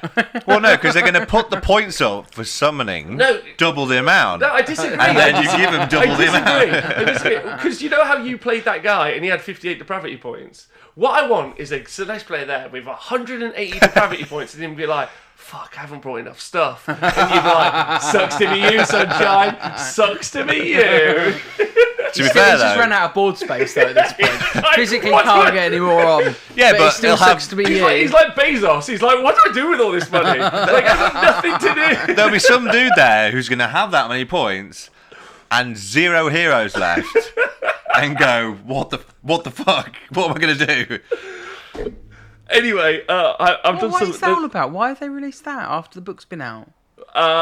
Did you not hear me? To sell White Dwarf. See, there must be. Didn't they there do that must with be Stormcast, though? I'm sure they did one with Stormcast. It's a bit crazy, don't you think? I mean, ignore your sort of like negative, Business-minded business thought process. I mean, their business mind's solid, mate. They're selling that stuff like hotcakes. To be fair, this is true. Yeah, they are selling. If that's what But they want to do, if that they isn't sell. the reason, what would the other be? So I wouldn't They like did to... do one for Stormcast as well. I'm sure No, of it. I Not wouldn't long like, ago. I wouldn't like to guess as to why. Who knows? Maybe Celeste wasn't selling particularly well. I think. Nor was White Dwarf. Who knows? And maybe it's just... Come on. Like, the thing that we all need to talk about, like, again, and remind ourselves on a constant basis is they're not good at this. Like, we love playing Warhammer. I like it. You say like they're it. not good at this. You like playing Warhammer, Yeah. and you like it. Yeah. But they are fucking out of touch. I don't know, man. And they have never been in touch. Do you think there's a situation... Do you remember a time when you were like, yeah, makes sense? As a company, Yeah. to sell stuff, they are bang on the money. Oh, absolutely. They know how to sell stuff. But as much as like negative, they're like the biggest company, best models. Yeah. They look cool as hell. Agreed. So they're not doing that bad. No, but the community's badass as well. Like, the Age of Sigmar community is fantastic. So... Like, I don't know. Like, but they've never been good. I'd like someone to point to. Someone to point to a publication. Like, can we not? Do we not remember? Are we like all like such heavily abused victims that we don't remember the General's Handbook and Scenery Gate like 4 months ago when they were like, right, this is how you do scenery now, and then someone went, and someone's like, no, like you actually can't put the scenery down. They were like, oh fuck. Did we all forget that? Do you not remember Age of Sigmar 2? They were like, Age of Sigmar 2. And then a week later, like, the Six Nations happened, and they were like, oh, yeah, sorry, we've done this wrong. Can we go a little bit further back? You go for it. I'm not going to do points. Just put whatever you want on the table. It's fine. This is exactly how war games are meant to be. Yeah, you don't even need points. Just put your models down, roll some dice, have some fun. Way. Oh, my But God. Let's go further back than that. Let's twizzle our moustache. Oh, yeah, the special I'm gonna rules. get Do you rerolls, not remember the special bitches. rules? They Oh, were this great. is pre-AOS, was it? No, this was AOS. Was you it? Could twizzle, you could twizzle your moustache. If you could pretend you're riding a horse, you got +1 to hit. You could talk to somebody. If they talk back, If you spoke to Conrad, yes, and you he could spoke get back to rerolls, you. and then if he spoke back to you, you got reroll hits and wounds. That was actually really That's cool. They should bring that back. They should just point that. Could you imagine that? And also, number one, they should point it like he always gets the rerolls. And then number one, they should be the guy who goes, he hasn't spoken to me, so no rerolls. And then the player looking at him like, wait, is he mental? Yeah, but no, there should be added rule. Your head must be at table height, and you must speak to him. Just the player gets the guys in to go. So, Yeah. just really freak them out across the board. So Gitney says, the joke is that this must have been playtested. That can't be true. It was probably worse at some point. That also can't be true. This could be play tested with the new FAQ. This could be play tested new FAQ and gone, only Slaanesh is the only model who can summon. Selesky. Slaanesh. And then they'll go, oh, we've all got these keepers. Only he can summon. Well, never know. again, you can't. I've never been one to agree with the. Wait and see. Maybe they mean something else. It's got to be. How long ago? It's got to be coming up pretty soon, though. Anyway, pretty Is it dumb. not? I don't know. But I would also argue, and I mean this in all seriousness, that if how can I put this nicely? The playtesters are shit, mate. Like, either one or two things are true. Playtesters are shit, or the playtesters aren't being listened to.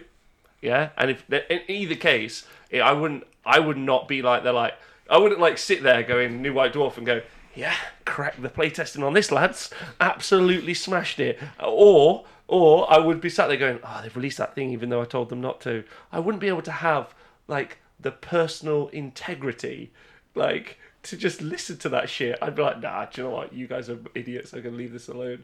That's my thoughts. Yeah. You guys don't have to be in Yeah. on that. That's my statement, and I don't care about saying it because I think it's fine. Yeah, you can change. You can disagree if you want. Feel free. I don't know if I'm. I don't know. I think the beast of the company is so massive. I think it's so easy for things to get missed or not noticed or forgotten about. I'm not saying it's right, but when you've got pictures, when you've got bigger things, you're doing other things can get missed. I'm not saying it's a good excuse or like don't be kind. I'm not saying that. I'm just saying that sometimes these companies don't employ enough people to do a decent job at it. It's the company's fault. They should just get money. Yeah. Just get money. They got loads of money. Give all these playtesters loads of fucking cash. To have the here we week go. off work and just play Warhammer. Like, I'd be fucking mad keen for that. Here we go. The thing is, when you do random shit like this, you know what they say in PR? Bad publicity is good publicity, isn't it? Yes, so the fact that we're one is right, I know talking, that one. so we're talking about it. Well, I do talk about Sigmar every week. It's like, I know, but they got a real if opportunity they were- here for me to talk positively about it. Just if they didn't release this, I could just be like, do you know what I really like? This model. Yeah. Like, the amount of messages I've had today where people are like, you're going to talk about it? And I'm like, I guess we're the only people who are going to, because everyone else who gets a free model is going to be like, I can't wait to play the narrative on that new battalion. Like, this is the forum for which to say it in. I did get in the Slaanesh WhatsApp group earlier and be like, hey guys, this is a narrative battalion, right? What are you saying? And they're all like, no. Are you in it? Yeah, I'm in it. You're innocent. I'm in it. And I was like, dude, it's a narrative battalion. They were like, no, good try, sunshine. This is match play. And I was like, shit.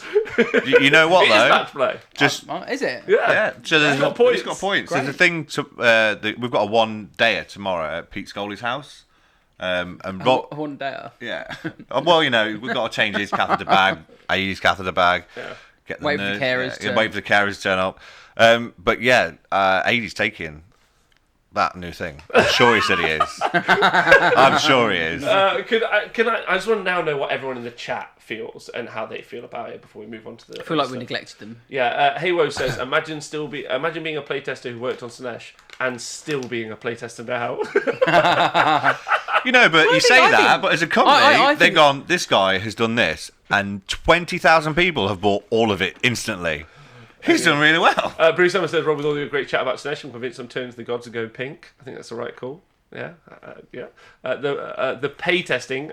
So Jimmy made some great points about pay testing. Do people buy it? Yes. Pass the pay test.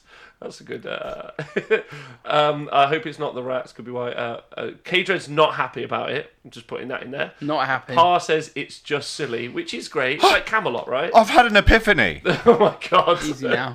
I know who that was designed for. Like, so the Flesh Eater Court book, when I used to play FAQ beginning, that book was designed for Speckles. I'm doing okay now. Yeah. I know who should start playing Slaanesh. Who? Specifically that. Who? Heinrad. It's designed for him. Who? There's a guy, bless him, I've only ever beaten Daughters of Cain once, and that was his. And I think I tabled him in a turn and a half. I don't understand how he lost with it. He lost with it. It just kind of crumbled. I don't know if his dice turned to dust, but that man deserves this list. He should play that list and feel amazing about Agreed. it. If this is legal, can we have the mortality glass guy back? Yes, yes. Couldn't That agree I'm more. 100% Also, on. to add that to the lexicon, are we going to make a list of the times Games Workshop fuck up and call it the Book of Grudges? So we never forget again. Yeah? I feel like it needs to be poor written model down. of mine. I love that model. What? The mortality gas can't guy. use it anymore though. Sorry.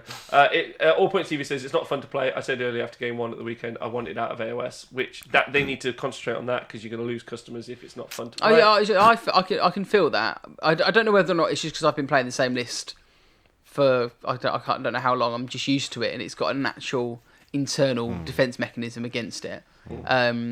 But I can see why, I felt like I was just going to walk away. I didn't give a shit about. I've been spoilt for choice. Every couple of months they keep bringing out new death stuff. Yeah. So I'm quite happy at the minute. Well, I understand. I saw an amazing post by Donal Taylor earlier who was like, so what we do is we double the cost of depravity and we announce it in White Dwarf. And then a week later, we just FAQ it and say, no, don't worry. Just going to be 1 depravity instead, and now no one will complain about 1 depravity. They'll be like, "Fucking hell, it could have been 2." Yeah, right. True. That's some clever tactics. Like I would like that if that works out. That's going to be amazing. That's some clever stuff. Ira says, just saying my White Dwarf came today and I'm on Games Workshop Slaanesh page right now. LLV, wish there was some kind of AOS council to mediate this kind of shit. Military places, I don't mind Slaanesh. I'm happy FEC and Co are not on the top of all time anymore. 2+ Stuff says, help me understand, no one had a hissy fit when the Fire Slayers and Stormcast got specific rules like this because no one assumed they would make it to tournament organised match play. What's the difference here that this it will? So the Fire Slayers and Stormcast did, but they weren't good ones. What? So they had rules in White Dwarf. Yeah, I knew they had They one. did, but they weren't. My God, my brain worked. But they weren't good. And some of the Slaanesh players who I've spoken to have said that they don't think that this is as good as, let's say, something like Godseekers. Yeah, so I suppose they lose a lot of that's stuff. That's the thing about having a bonkers book, is now you've just got width of bonkers. It's like Skaven. They were we've made the Vortex not as good, and then everyone was like, we've still got Plague Monks, mate. Yeah. It's like, and someone's like, we've got you ever seen this, Dice? How do people not like lose with play? When I see people with Plague Monks, like, how have you lost games? Like all the best How? Speckles. When I played Speckles the other day, and he's like, yeah, I always do go 4-1 my Flesh Eater Courts. I'm like, how do you lose 1 game? Like, what's It happening? makes no sense, does it? It really makes no sense. Don't know how you do it. Could you beat my Flesh Eater Courts when I played you? I probably scrubbed it from my mind. No, could you? Because we've not played. No, that's our point, Speckles. Or have I That's scrubbed our that point. gate? You're reinforcing our point. No, but he's saying you've always said you could always beat me. Yeah, that's only because it's you. There you go. So can you beat my Flesh Eater Courts? So there you go. All Point TV says, game 3 though, I played Speckles and quit AOS turn 1.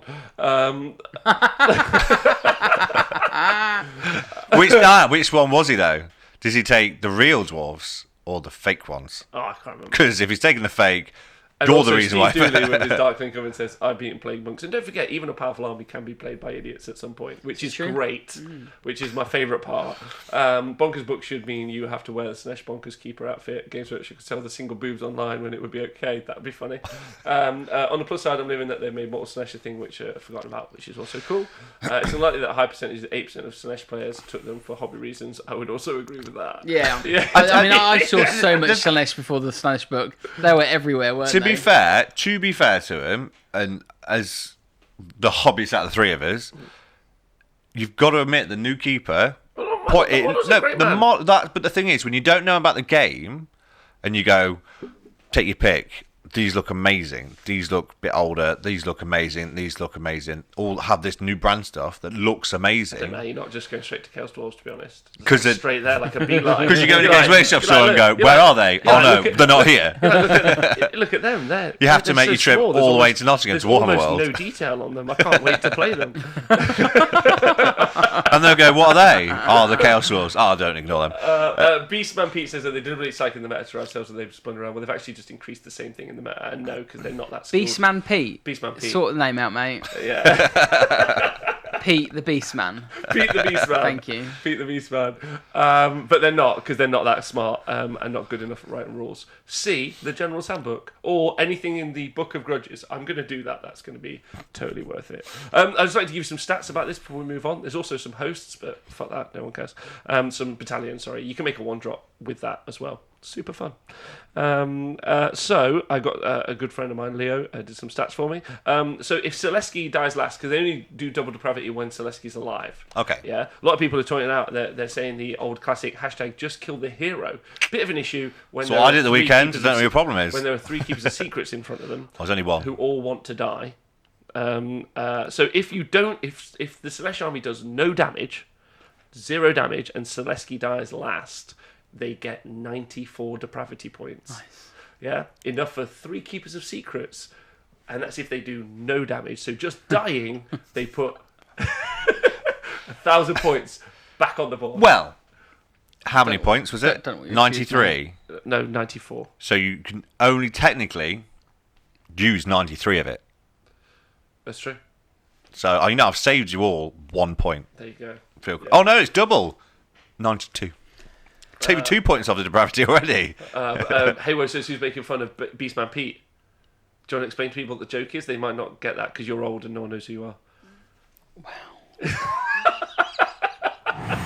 Let's just wait on that one. Taking the wind out of you again, eh?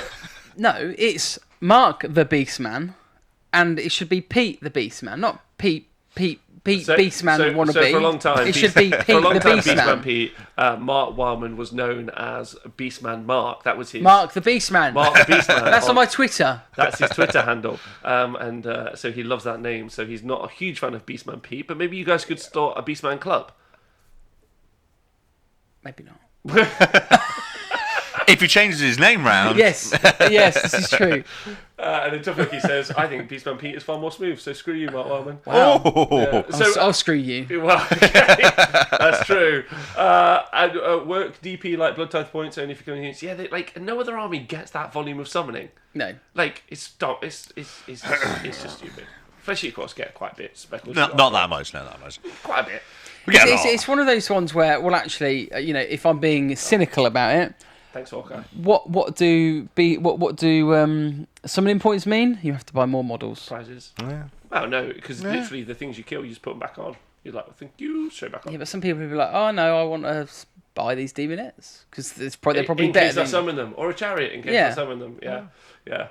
So I get that, and this is where I go. I know you're talking about the lists you buy, but if all books were like that, then you're all filth. So it's equal, so it's not filth. Yeah, but but they're not. My issue is that they have to remember about, like, when they write the rules, they have to remember the priority roll. Like, the reason the game used to be like really, really solid, like when it came to the priority roll, was there was never something that did that much damage. You would have 2 blocks in combat, and the priority roll would be quite important because maybe they would be kicking the stuffing out of each other a little bit, but you rarely had units that just one-shot. The Stonehorn, as an example, would one-shot stuff.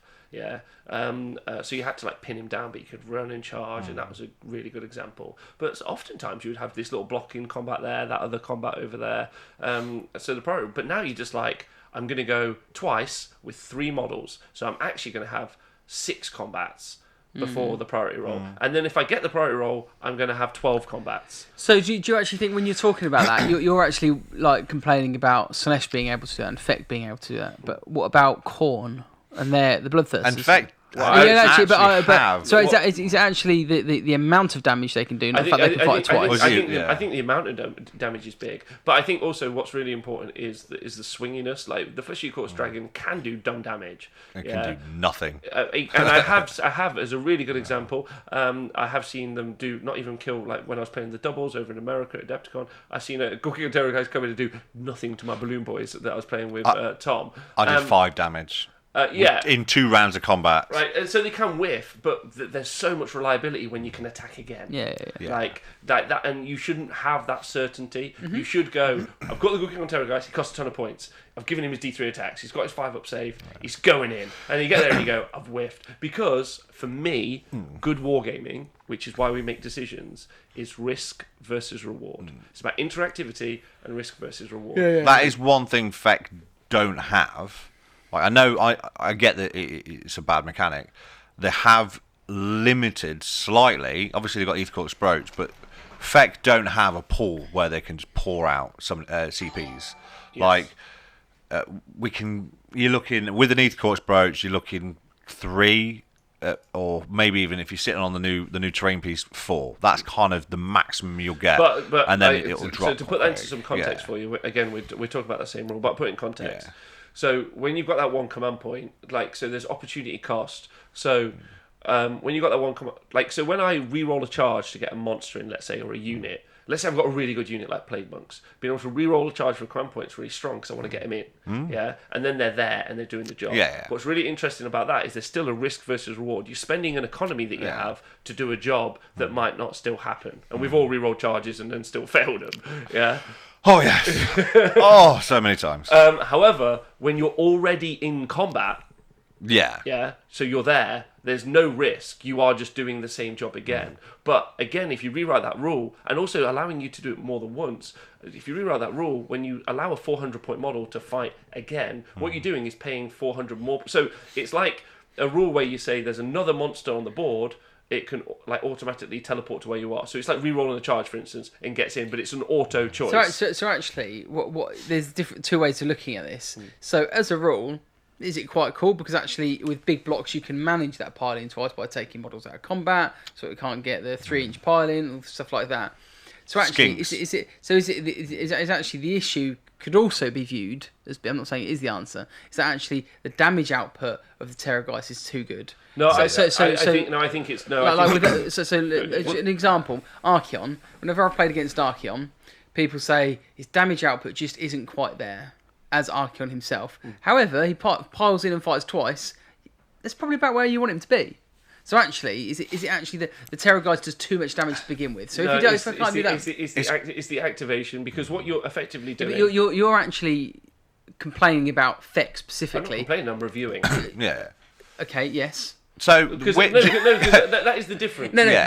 But actually, what I'm saying is, you haven't mentioned Khorne being able to fight twice. No, because they can. That demon can do God knows how much damage. One of them, it attacks for like 6 attacks, and it's like 6 damage a pop or 9. No. It's 4 attacks. I think it is. But the point being is if the attack twice puts it to a level where you want it to be, but when it already starts off being insane, it just skews it to make it look worse. No, because how do you point that? Right, as an example, I've got a unit that does X damage, on average, right, and I want it to fight twice, so I put that command point in, but then. So that command ability, as an example. But then I have the other unit that does crazy damage, right? You're always going to pick, because your economy is the same. I'm spending this resource to do this job, so I'm going to find the best unit to put it on to do the job, Why wouldn't you just point the units for the damage it does appropriately and just let it fight the one time, Because that's the correct answer. But otherwise, all that's going to happen is you're going to skew the table of the rule all the time. People are going to find the most economical use to do it in every situation. For instance, Ghoul King on Terrorgeist is really, really good, as is Bloodthirsters when they get the ability to attack again. I think that they're a lot more susceptible because they can't heal as well. They lose their attack output quite quickly, which Ghoul King on Terrorgeist often doesn't. And the Slaanesh heroes, the keepers, to be fair to them, they get a lot worse when they get damaged, which is quite nice if you can do chip damage, but the book is full of heals. Well, 2 at least, So interesting, actually, to throw another sort of thought out there, which I just had as you're talking to me, is instead of fight immediately, may fight again later in the phase, so you could line it up. Like Van Hals. So So the weird thing... Van Hals is a great example of risk versus reward. I pay 130 points, and big shout out to Rob Warhammer for talking to me about this. Pay 130 points to cast a spell, so I've got to cast it, risk, Yeah. It can then be unbound, risk, on a unit that's not particularly fast, but that isn't really the key point. There's 2 risks in there for me to get it. So when I put it into my army list, I'm like, oh, hold on, how do I do this job? I've got to pay 130 points to maybe achieve an aim, as an example. Whereas I spend a CP to fight twice, which is the rule I think is just really poor. I think it's really poor because the economy is worse. So like you look at the Free Cities units, you don't look at the fighting units, because you're like, well, can you be can you strike first? Like, i.e., are you quick enough to engage a unit that's fast? Keepers of Secrets, Eels, Ghoul Kings on Terrorgeist, Bloodthirsters aren't as fast as some. But of it's the only units. one. So when we played quite a few. We played 3 games, didn't we? I played my 5 dragon list, and then my other 2 lists. I think it's because it's Gristlegull. No, I don't. No. What I'm saying is that always strikes first. I can't do that with any other effect. It's just that one dragon in Gristlegull only. And since Flesh Eater Courts from the very, very, very beginning, every single Terrorgeist I mean, they have switched it to hits, but it always did a flat 6 damage from the wound roll of a 6. Now, if they switched it back to that, you take a zombie dragon, you can reroll your wounds. But I think having that stacked on top of another and another, it's gone right. It can do that. We'll just so they've not actually had to change much of the original rule. It's always been able to do that attack. So they've gone. It never happens because if you got the 666 on the wound roll, oh my god, it was amazing. But they've switched it. It's not. We'll make them better. We'll switch it to hits, and then they've gone. Oh, but we've had that as well, and that's where because it gets attacked twice and the damage output on that. It's 6. not the damage output because the damage as an example, like if you have a unit of flayers that's pretty good, or a unit or a Vargulf, Vargulf goes in, and does all right, but then he does twice as good. Because there's 2 Vargulfs right in the CP. Anyway, we've talked about that. I'm just tweeting on Twitter as we talk that actually somebody has said ignore the title of the show. It's just 90 minutes of Slaanesh discussion. Ignore the actual title. Oh, we're getting on to that. Wow, it's people getting late. Who's getting Mardy? Hell, I can't say his name. Oh yeah. Why can't you say his name? That's You say not it. an English name. You say it. I think that's Swedish. Huh? Oh no, that's Hagamar Frogless. It's done.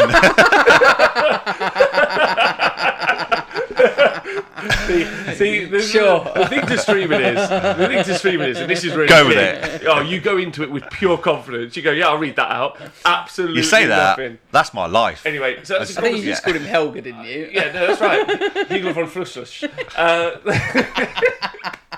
Anyway, that's another conversation for another time. And just to prove a point, I'm going to beat that Slaanesh But the tomorrow key because point to it. take away is that this conversation that we've had and all the conversations that you have in your hobby rooms, in WhatsApp groups, and your Facebook groups with your mates does not a jot make because Games Workshop, as we've seen, fuck stuff up all the time. So the key element is how do we beat those issues? Yeah, unfortunately, in some cases, like I probably would just outright ban like fight twice. Like, and someone would have to come up with an incredibly solid argument. Like, I put 9 Colonel Hunters down. Yeah, put 9 Colonel Hunters down, and I charge into a Keeper of Secrets. Number one, it makes me fight last. And you're like, all right, fine. Like, that's not great, but I knew it could do that. So, like, I've arranged for that. And there's enough of a wound pool inside that unit that if I kill it, I'm going to kill it back. And yes, that does mean that technically it gets enough summon depravity points. We'll put that aside. Then it goes twice, and you're like, well, okay. Why? Like, got an because the answer Colonel for this. Hunters can't. Like, pick a melee unit that can't fight twice. It's worse because it can't. Yeah, because what you're doing with that ability every time is you're picking a melee unit and you're saying there's 2 of that unit. That's what you're saying every time. I've got the ultimate answer to this, and no one can say no. What? My dragons have 2 heads. Beat that. It's true. You win. Done. You win. I win. You win. 2 All heads. If you can model your Terror Guys to have 2 heads, or your Keeper of Secrets, go twice. 2 brains are better than 1. No, Done. well, that's been great. That's been chat. Any final thoughts? You lose. Any That was my thoughts? final thought. No, I do feel 2 like heads. we've gone off on the, I think we need to move Well, on. no, because I tried to like minimise that chat. Right, okay. You carry on though. You don't stop. Oh, because I love talking about it. Like, it's really interesting. Like, as an actual review. Because what most people do, as you just said then, when you complain. That's what people... Yeah, that's what no, you talk about. but you've got to have that balance. I get But that. when So you're I doing said- a review, when you're like analysing, you give evidence, right? You talk about it, you say this does that, people in the chat are saying things, 2 you're saying heads. different things. 2 attacks. 2 attacks, yeah. And Dave Fraser points out, have you considered just playing better? Good example of a thought. Isn't that what what's his face said? Don't know. No, Was no, it Donal? no, just I can't remember what his name is now. I right, forgot good. his name. Cool story. Move on. I didn't say anything. 2 heads. 2 heads. Get 2 Respectful heads. training, You can do Thank it. you. Thankful does have 2 heads from the best faction in the world, Skaven. What about my Archeon should have 3 extra attacks? Done. 3 heads. Right, so we're going to talk I'll go about. with it. So we're going to welcome to the Small Game. I'm your host Rob. I've just started a different recording, so people don't have to listen to that part if they Yeah, don't want to. good. Yeah, Good. welcome to the Honest Small Game. I'm your host Rob, and I'm joined by Mark Wilder and Simon Speckles, and we're going to be doing a rundown today on. First off, we're going to start with Phoenix Guard. If you guys are excited about that, thank you to everyone on Patreon and Twitch. You know, today I said if to you you, subscribe to either one. you know, I said to you, I says, can you tell me what we're going to think? And you just sent me a picture. The one I sent you a picture of. I don't know, what did you say? What kind of pictures you sending Yeah, you just said, basically, I was like, okay, want me to prep you a rundown? Basically, talks about, I responded, yeah, sure. and then you just sent me a picture of a gay boy with he's pretty dandy, and I like him a lot, saying my friends say that I'm gay because I don't like sports, but a bunch of idiots.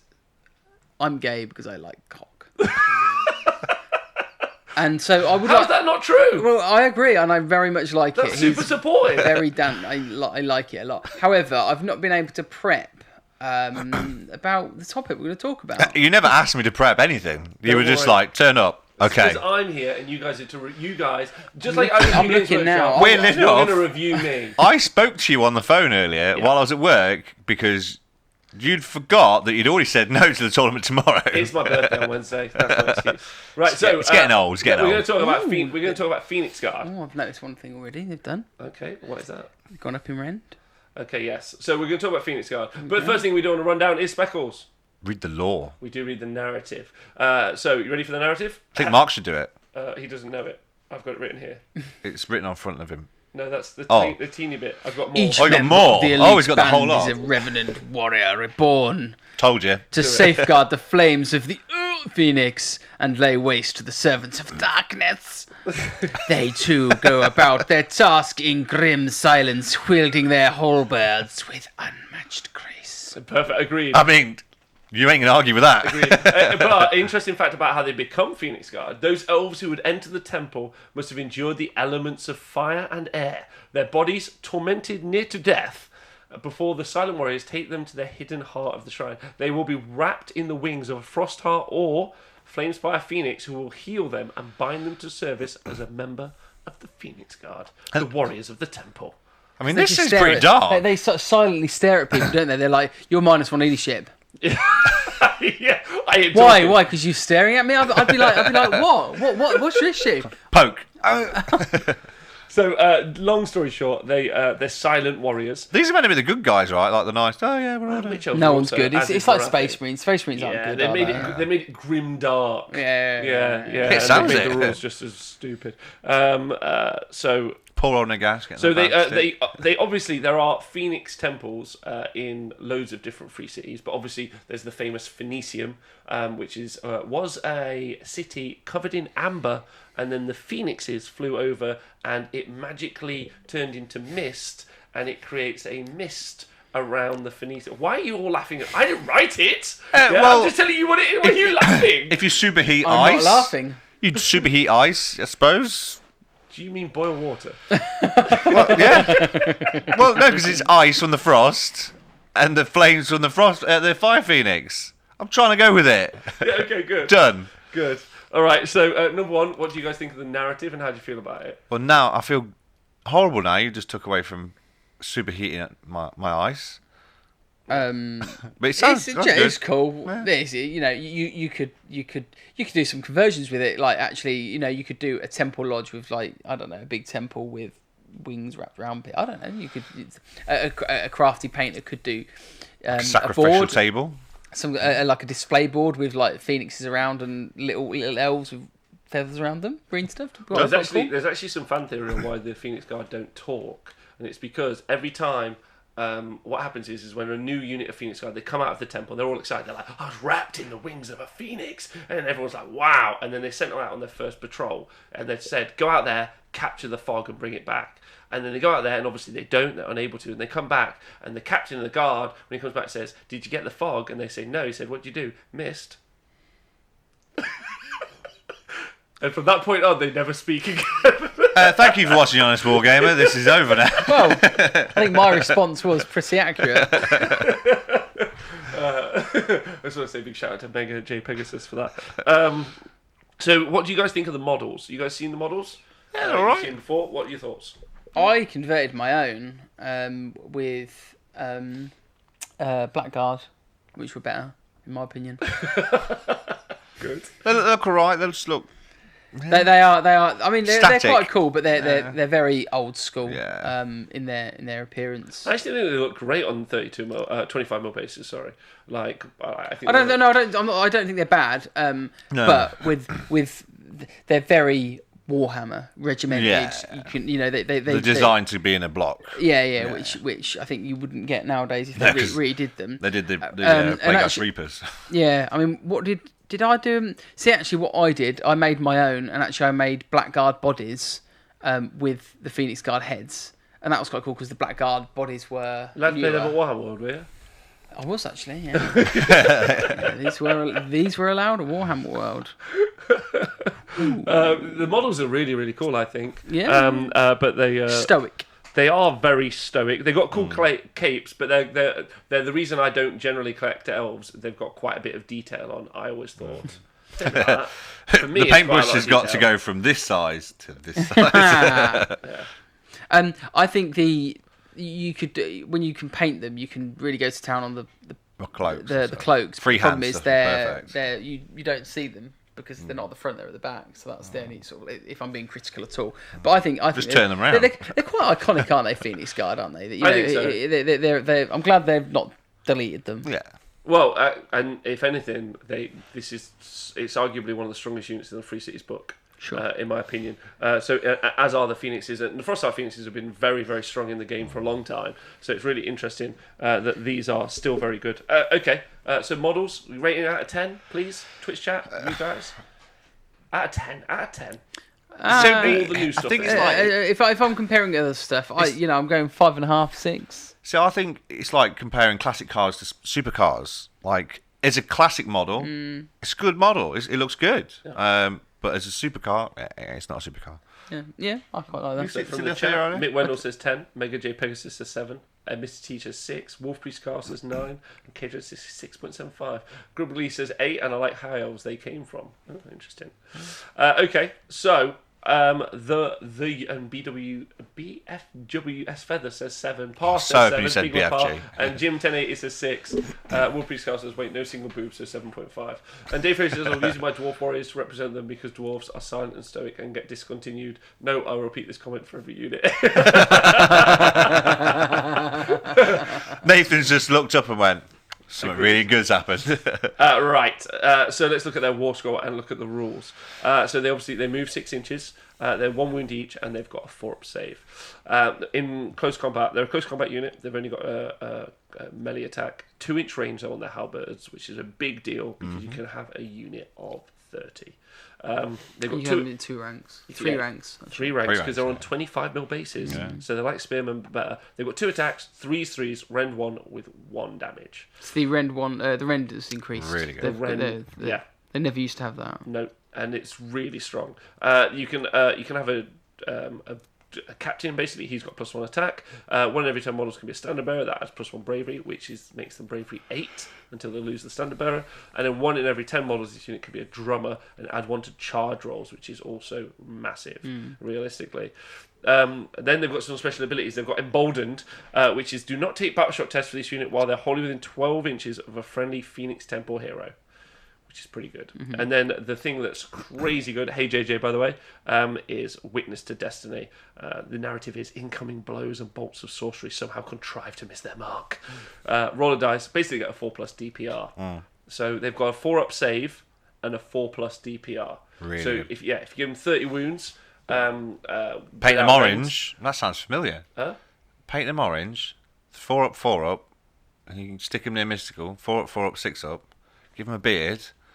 Starting to sound a little bit like a Fire Slayer from the old days. They do sound like a Fire Slayer. I knew where I was going with it. He was looking at me blank, Sorry, wasn't he? you were. Complete like. I had no clue. I thought I'll add orange. Yeah. Get it? No. I got it. I'll add the beard. I'll do this. So immune to battle shock just in their war scroll. And it's I want to say a big shout out to both Nathan Prescott and Mr. Luke Morton, both of whom have helped me with like a little process. When you look at a war scroll, is just look at the utility of a war scroll before you think about anything else. Before you try and combo it, if it's just there on its own, the fact that you'll never have to spend a CP to keep these guys in check. Well, they're like a tar pit, aren't they? Yeah. I mean, their combat is not bad. No. Like because from a unit of 30, doing 60 attacks, 3s and 3s. Rend 1. And I think with the CP reroll, have we touched well, on so that? No, I haven't touched on we haven't even touched on things. that.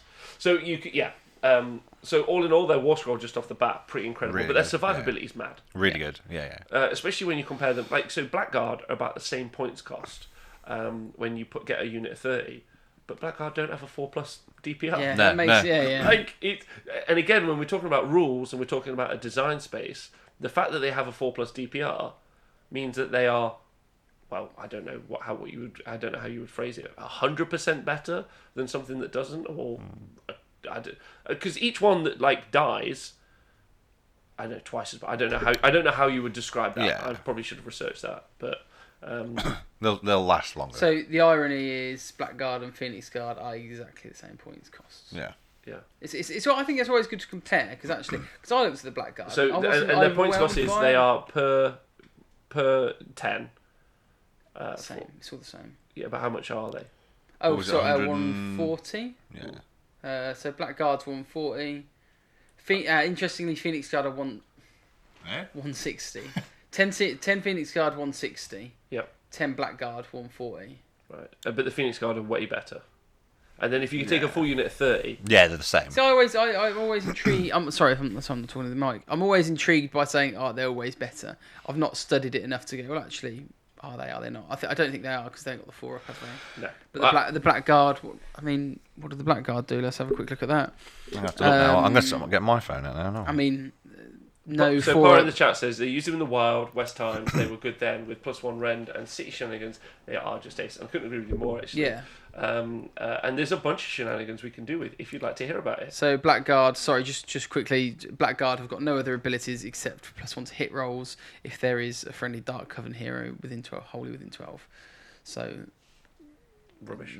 yeah, and not immune to battle shot and the same points. However, other combos, what else can they achieve? Probably not much, but without looking at the book. So that you can do a lot more with this, in my opinion. But a lot of these buffs will apply overall, but Yeah. we'll talk about it. Yeah.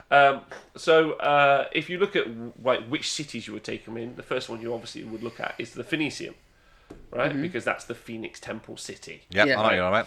So their battle trait is you add 1 to hit rolls and wound rolls for melee weapon attacks if any friendly Phoenicium units have been destroyed in the same phase. So let's say you put a 10-man screen out in front of the Phoenix Guard. Yeah. Yeah. Then you go King Terrorgeist, comes over, hits them, kills them. Yeah. Then powers and attacks into Phoenix Guard. Won't kill as many because they got that 4 up, which is Yeah. nice, and they're immune to battle shot. They now, because the unit in front of them died, will have +1. They'll be hitting on 2s, wounding on 2s, rend 1, doing 1 damage with all their attacks. With a 2-inch pile-in. That's if they're just the Phoenicium. I probably wouldn't use a 10-man screen. Things like chariots, which are only 60 points, are great little blockers. good. Just stick it in front, Yeah, kill well- it, go for it, yeah. Yeah, stick it in front, kill it, go for it. Then my Phoenix Guard now are 2s and 2s, rend 1. Pretty great. And then you've got the command ability for the Phoenicium, which is each combat phase pick a Phoenicium unit if this model is slain within 12 inches of it, and destroyed model can fight before it's removed. Wow. So you put a character behind the 30 guys, yeah, then it kills the screen, then it kills some Phoenix Guard, then those Phoenix Guard can attack back with that command ability in that turn, Nice. yeah, and then the unit can fight. So you actually don't ever lose any utility from that unit. And So therefore, you're saying it's I'm quite good waiting for fighting this. twi- I was like, I'm sure I know where I'm going on this one. I know what's each going model on. only fights the one time. They Well, just fight because after if they death. fight, Oh, and fight after then... death. Yeah, Yeah, but if they fought... If the units fought the unit in front, then they die, then they fight again, right? It's more. Hold on. Yeah. If a model is slain within 12 inches, destroyed by a model can fight before it's removed. Can fight before it's. I'd have to reread the actual ability and see through it. Double attack, yeah. No, because it's dead. Yeah, but it's fought and then fought again. Potentially. So yeah, I'm thinking. But yeah, so Azrak says, I'm thinking if there's any point in Eternal Guard at 30 points less, there just isn't. This is the point, right? The fact that it's got a 4+ DPR, and someone in the chat earlier just said, what about Dragfoot, who is going to, they're going to ignore their DPR. Oh, yeah. Right. Oh. So the Bone Splitters have got a particular clan who just ignore all after damage saves. Oh, All right. ward saves. They're just ignored. Nice. Yeah, it's really cool. Really? Yeah, it's really, really cool. It's a nice, that's a great rule for Nighthorn go. Nighthorn are dead. Yeah. They just can't live now. But that's really funky. However, but all of the units inside, you look at the Cities book and you think, because this is my review of the Cities book, which I wanted to talk about these. The Cities book isn't particularly good. There are some good units in it, Phoenix Guard, and then you go and find what the best things to make them even better is. Yeah. Maybe. I mean, I've not looked. I mean, I've had a look at a couple of things in there that after we had a game, I was like, okay, let's see what I think would look cool. And Yeah, Phoenix Guard obviously stand out, and the Phoenix Guard and guns. I like the Sisters of the Watch. the shooting ones. I think they're really quite cool Guns. as well. Yeah. But this is nice, and that command ability is particularly nice because in the activation wars and the trade, you hit me, hit you back. Like there's no loss. I can just have my screen right at the front of the board. I'm like, cool, kill my guys. They're gonna fight you back. Like that's brilliant, realistically, and they don't give depravity. Is it +1 turn 1 for in Tempest Eye for saves? Is it +1 Tempest Eye in turn 1? First, yeah. So they're on a 3 up, 4 up. Turn 1.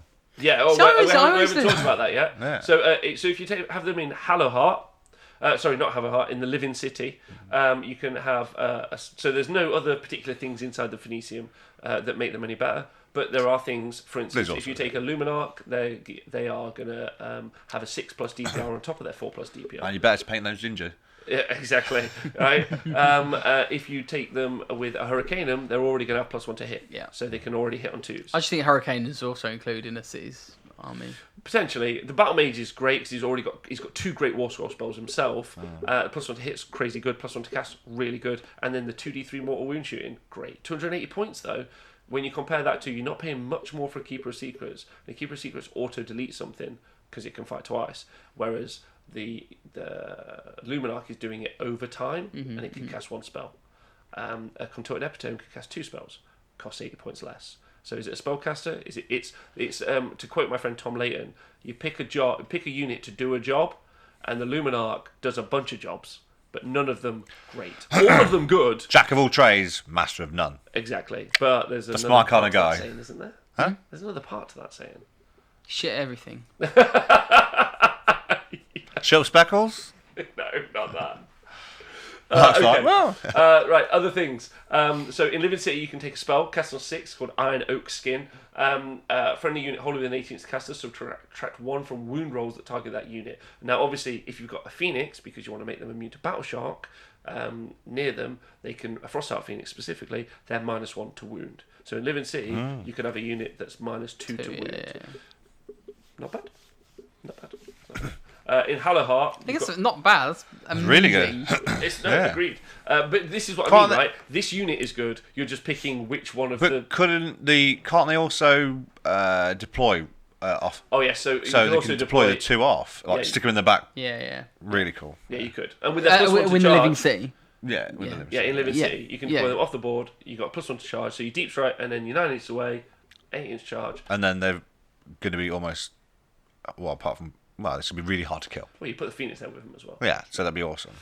So if you take them in Hallowheart, they ignore spells on a 5+, and you have a spell that you can cast that can turn that into a 4+. So they can ignore all spells on a 4+, which is great for debuffs. So just do like, I just think it's overkill at that point, don't you think? Would you not? If you, I guess you're looking at different cities, but I always just think to myself, are you putting too many eggs in one basket at this point? Maybe. Yeah, you're relying on that unit to do it. Well, all. so if you have the Phoenix be your general, these guys are in that battle line. Yeah. It is. But they do that in every city, can't they? Yeah, they can do that in every city. So you're really just asking, do you want to ignore spells on a 5+, or you cast a spell and that turns into a 4+. So that's pretty rad.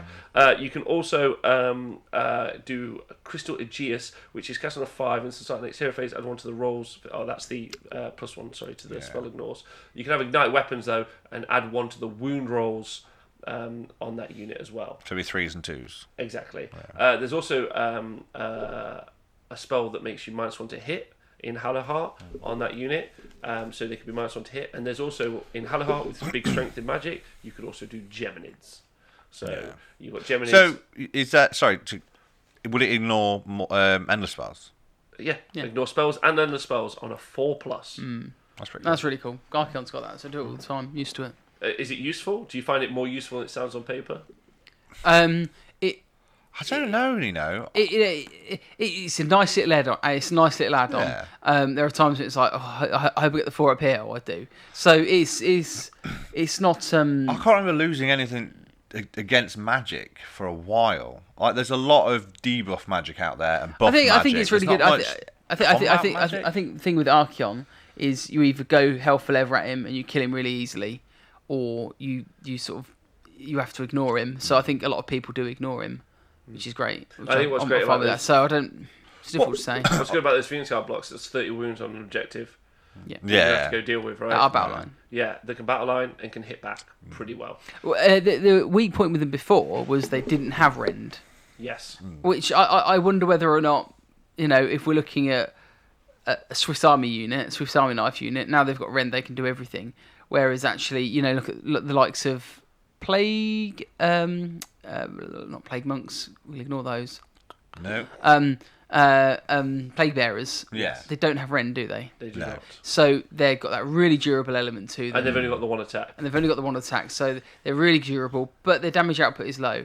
I have concerns when you start going, actually, we're really super durable, and we've got rend, and we've got lots of attacks. I'm like, so my sort of alarm bells go off. They're called gingers. Yes, but also these guys are moving 6. So they're faster than the dwarves. Super fast. Yeah, much faster than the dwarves. And they've also got that +1 to charge. But we'll talk about more of that. So, see, my head's going somewhere else. I'm just thinking big block of Phoenix Guard in, what's the military one? The guns one? Tempest Eye, we haven't got that. No, not that one. The other one. Hammerhall? The Greywater Fastness. Yeah. Greywater Fastness? Yeah. Okay. Well, we'll talk about the abilities and see which ones you prefer, because we've talked about being able to attack, ignore spells. So Hammerhall, wholly within your territory, you ignore battle shock. That's a bit wasted, obviously, on this unit. Right. However, if you're in your command ability, Righteous Purpose, use it at the end of combat. These guys should make it to end of combat, even against the scariest monsters in the game. Wholly within 12 inches of a friendly Hammerhall unit, wholly within enemy territory, and within 3 inches of an enemy unit, you get to pile in an attack again. Whoa, that's never going to happen. There you go, right? What? Yeah. It's kind of like if these 3 stars align, it's a bit like the entirety of the Beastman book. If this happens, this happens, you get this little minor buff. Yeah. We don't. Okay, let's not talk about that. No, I agree. Like, I'm listening.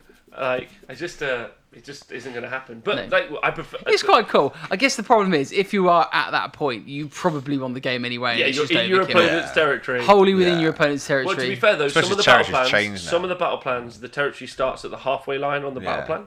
Yeah, territory true. is drawn different. True. Yeah. So it's not inconceivable that they'll be there, but it will be something you're playing for later in the game. Which, as Mark said, if that big block of 30 is punched through into your opponent's territory, especially when probably dead anyway. Yeah, but if they've been backed up with the Phoenix as well. I think that's you would the hero. put the Phoenix in it. Because that's the hero that's going to be near it. Because what you're really saying is you've got 30, maybe 2 blocks of 30. Who have got 4+ DPR and a -1 to wound and immune to battle shock, and all you've done is pay points. Yeah. You've not spent any command abilities or done anything. So spell lore, if you take Hammerhall, I think that's right. You got Wings of Fire, Thermal Rider Cloak. Add 1 to run and charge rolls, and they can fly, and it's cast on a 6 on the whole unit. To be fair, they're going to get across the board quite quick. I mean, yeah. Because that's +2 to charge with 7-inch move. Yeah. And fly.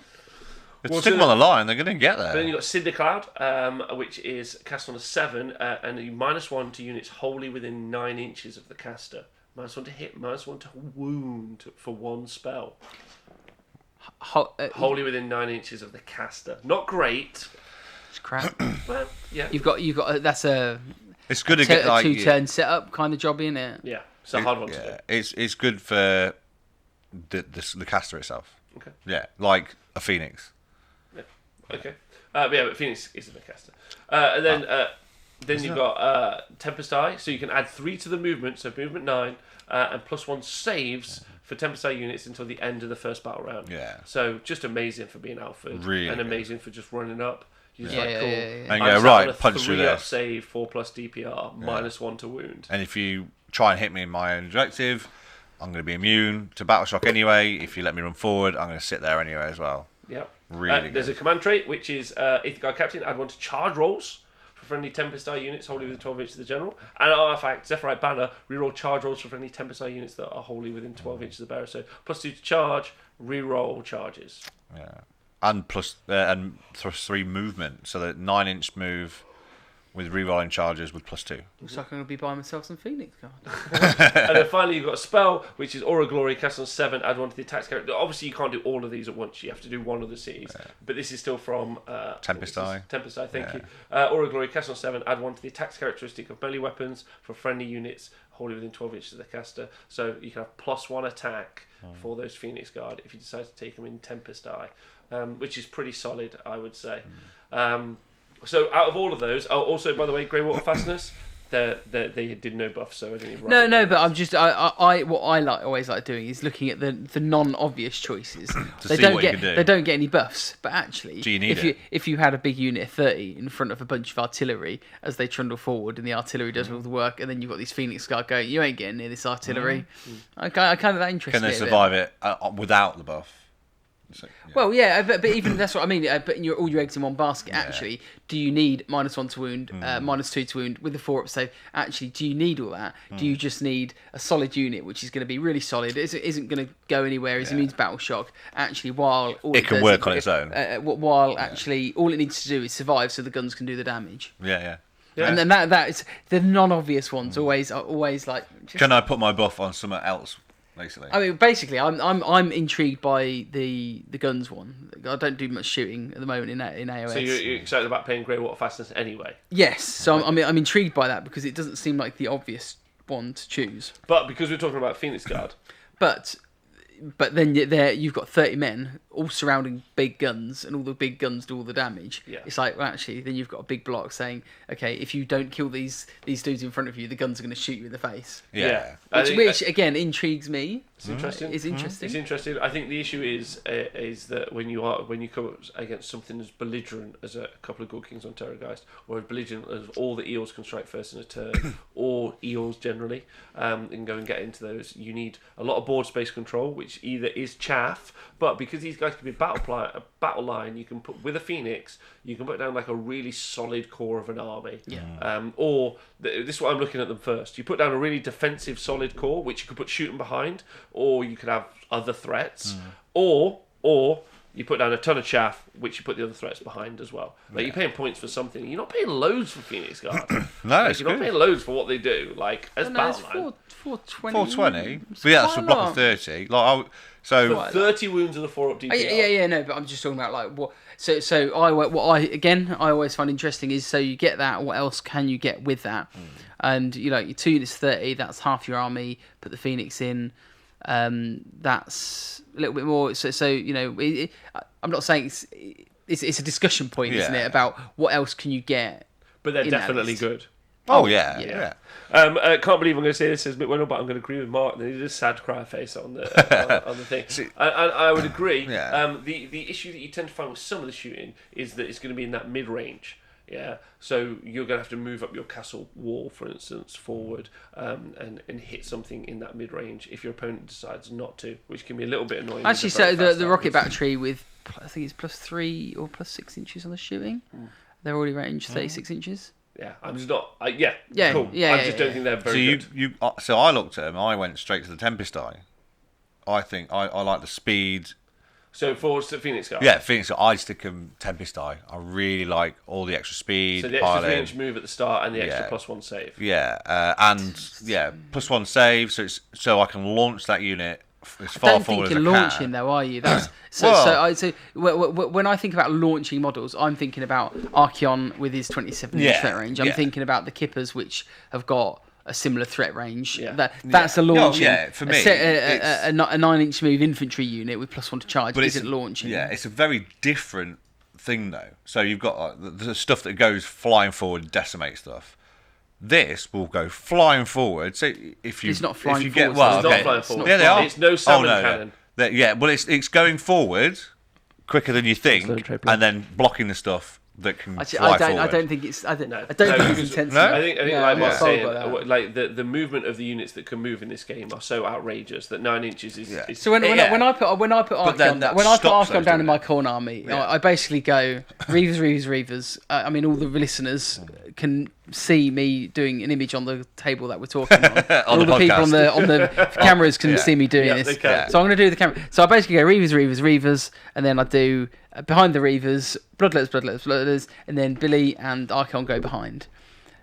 Everyone, basically, when they deploy against Archeon, they're like, what's Archeon's threat range? 27 inches. Okay, and literally their game plan is then dictated where the Archeon can go, because they don't want Archeon just to go into them like that. Not that I ever actually do that, but the threat is there for them to then control psychological. it. So the psychological threat of that 27-inch threat range, is that right? Should things move that quickly? I don't know. That's a discussion for the day. But they do. Yeah. A 9-inch move. Yeah, I mean, no, the way I'm... But the +1 save is huge. In my head, it's, okay, you've got an Archeon list, you go, I'm gonna do this, I'm going to watch you move out the way.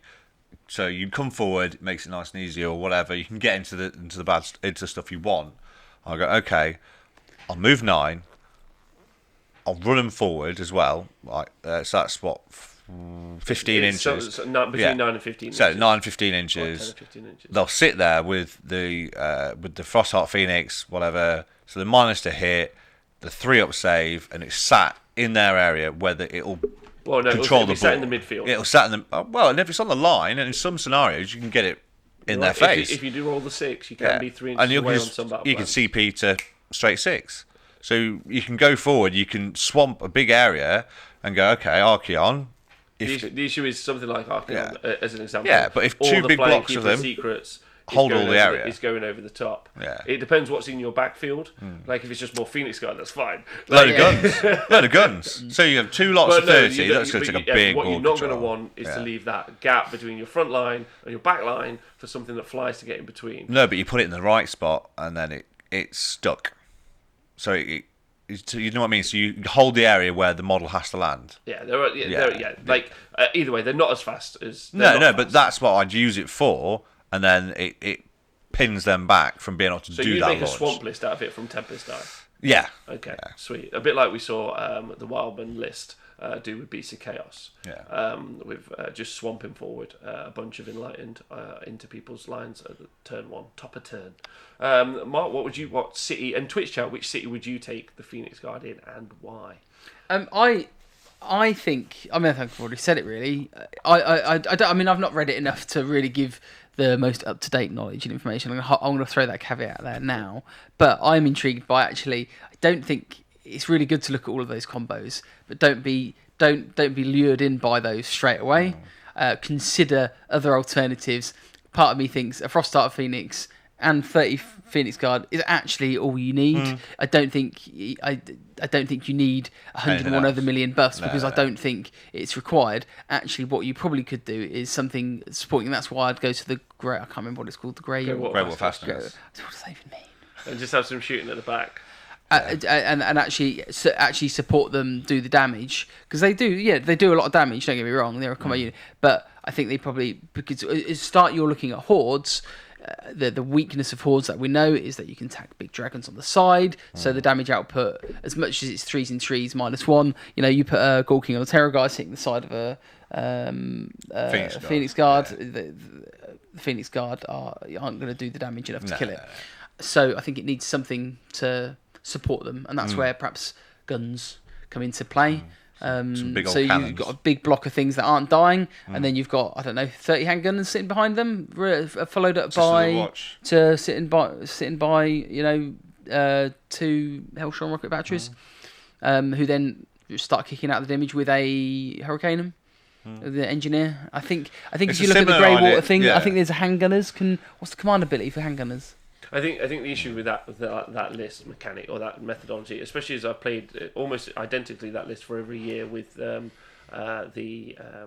rubbish ones, Chaos Dwarves, because effectively what I've had is handgunners, but they've been Fireglaves, right? Yeah, sure. And then I've used Kadai as my Phoenix Guard, if we will. Yeah. So effectively, I've played the frontline castle, backline shooting unit a game, and I've been playing that for a year. It's really fun.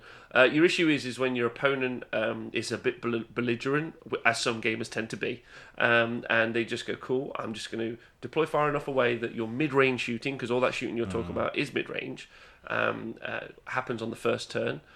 You go first, you're like, cool, I'm not going to hit you on the first turn.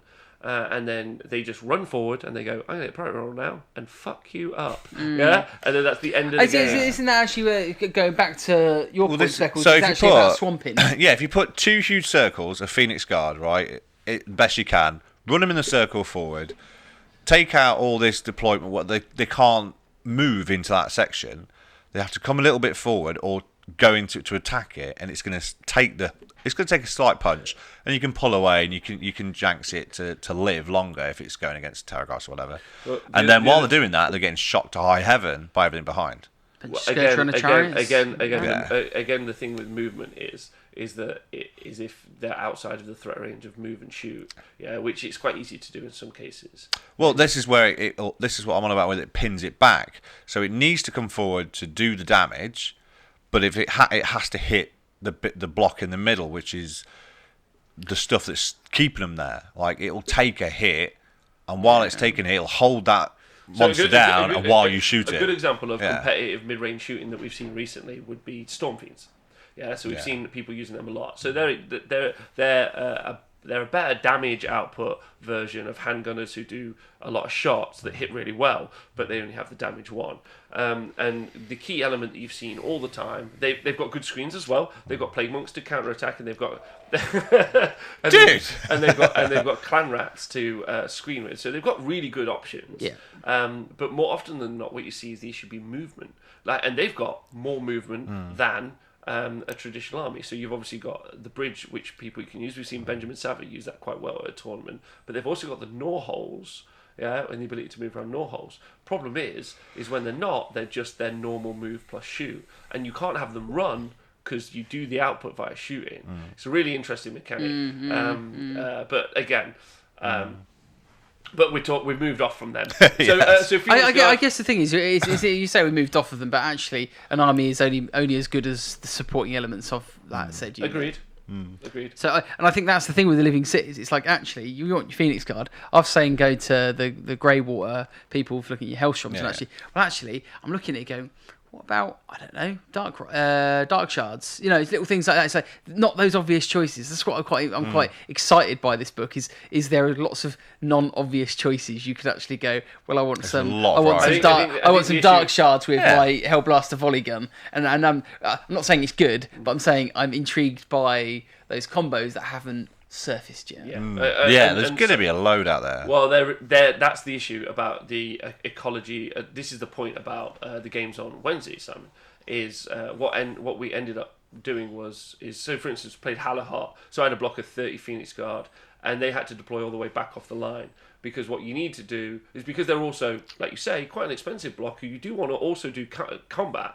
So you don't want to just let them be hit by 2 Gore Kings on Terrorgeist to start with. So what you do is you put the chaff in front. So he hits the chaff, maybe he gets one through, does a bit of damage, you get to fight back, cool. Then you spam them with all, in my case, my shooting was Halahart spells. Loads of under spells, loads of shots, a Hurricane, or maybe even 2 Hurricanes I think I had, and just blitz it all in.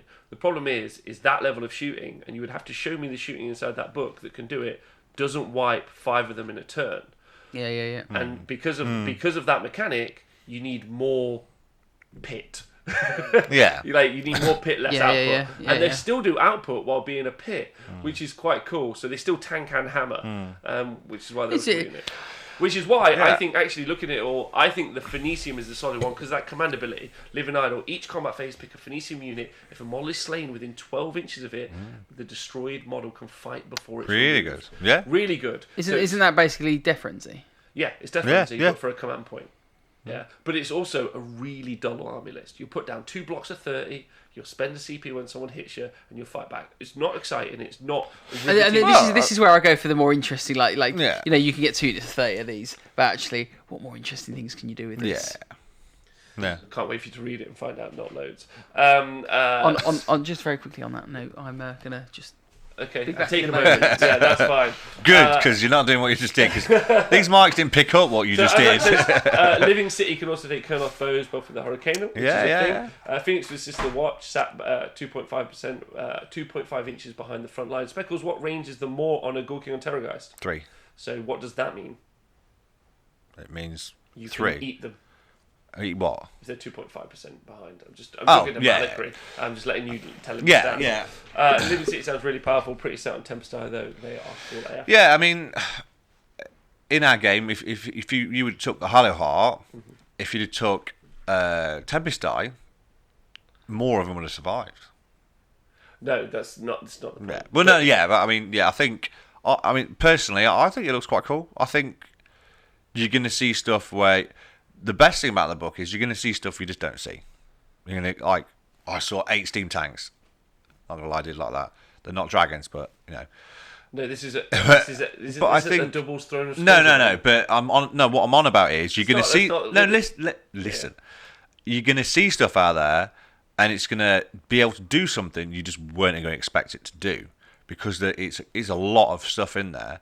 Unless obviously you do your job like you, there's not many players that are going to go, I'm going to learn everything in there. They're going to go, I still don't think I've read everything. No. I mean, we know the I don't think I've learned everything. Yeah, we know the Phoenix Guard are really good. And somebody else is going to go to the table, they've watched this and gone, Phoenix Guards are really good.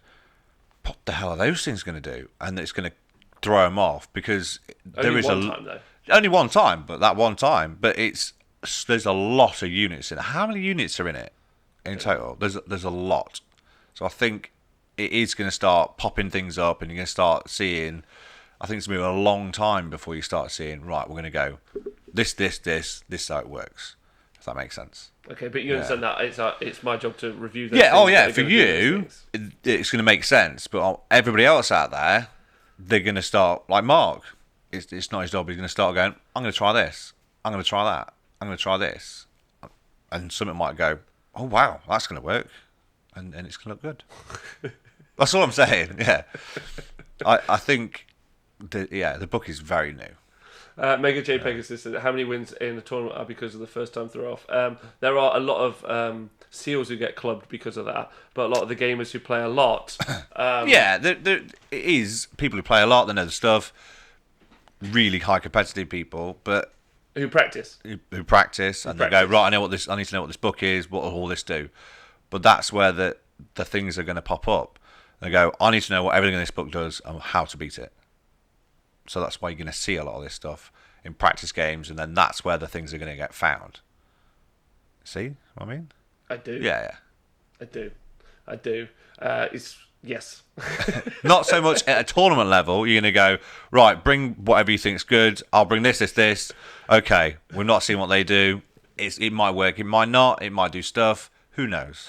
Agreed. Yeah. Let's just go for a yes on that one. I agree with you that if you play the game, you'll find things out. I think that's an obvious one. Yes. Everyone in the chat, thanks for joining us for this particular review. I'm going to restart the recording in a moment. So Phoenix Guard are really solid. Yes, they are really cool. They are really, really good. And it's going to be, I think, hard pressed to argue against them because I think a lot of things that you're going to talk about, you're just going to.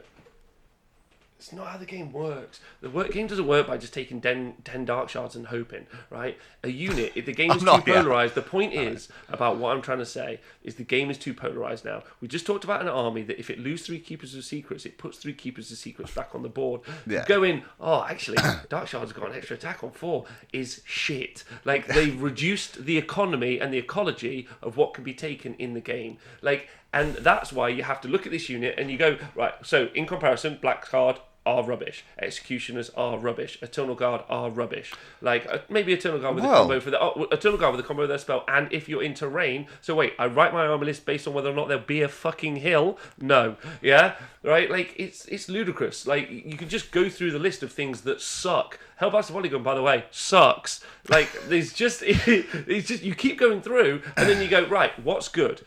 Let's start again. Not what combos are good or how it works. Phoenix Guard are good and a Phoenix is good. Yeah? Whether or not other things are good is irrelevant. Those things are cheaper than everything else in the book. And they're cheaper comparative to other units inside of the game. They're still not as good as Witch Elves, which are cheaper, by the way. Yeah? Right? Breathe. Yeah. But, there we go. Well, as Mark was saying, Phoenix Guards are really good. They don't need to have all the extra stuff. There might be something in there where you can go, if I buff this and that, this is doing this, that's going to happen. It could be good. I don't know. I've not read the book. I don't know. But as Mark said, it's something that doesn't require loads of stuff to put in No, to make it good. that's good. Which is going to make the other stuff potentially with all the buffs better. Their own war scroll.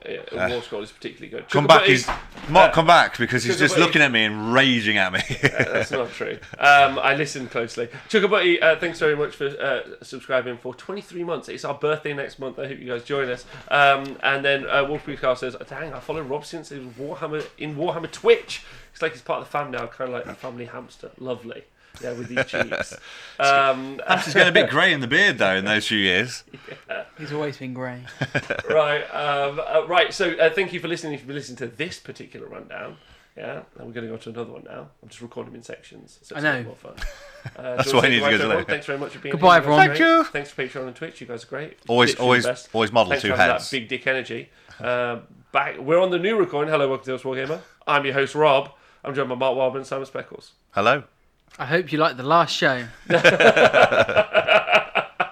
And the one before that. And the one before that. This is the third. Thanks to everyone on Patreon and Twitch. You guys are great. Don't forget, we are at the Just Play GT this weekend, as Hawkeye has said. And also, hi JJ number 10 and everyone on Twitch. We're going to do a rundown on Battle Mages. Are you excited? Do you want to see their war I've scroll? got 2 models. Huh? I've got 2 Battle Mage models at home. You've only got 2? Yeah. What's cool is basically anything can be a Battle Mage. So I've got like elves, the lot. The whole lot? The whole. I've got as many as I want, if that's the case. Basically, yeah, if you've got any high elf wizards, they're now a Battle Mage, FYI. I think I might have one converted as a necromancer, but that's about it. Right. So, Battle Mages. Where's my thing? Right, okay, here we go. Masters of the arcane arts. Yes. The grizzled battle mages of the Colingate Arcane summon lethal storms of magic to lay waste to their foes and shield their comrades, or their Russian, and harm with protective enchantments. I love the fact they're just stuck in comrades. Is comrades. I know, it's like, Get just stuck say in no comrades. Russians on Is there. he Russian? Is battle mage So, comrade? interesting thing, if you want to become a Grand Master in the College Arcana, you have to study for 10 years under each discipline. And because every... Is that it? Yeah, and because of every... like a doctorate. Every animal or being or whatever that's born in the mortal realms is basically infused with the magic of their realm.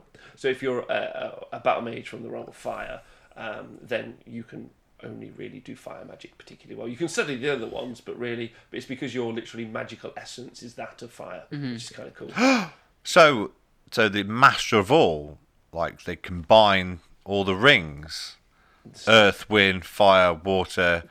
What was it? Love. You talk about Captain Planet. Yeah. So the master is Captain Planet. It's like Captain Planet. Yeah. Fair.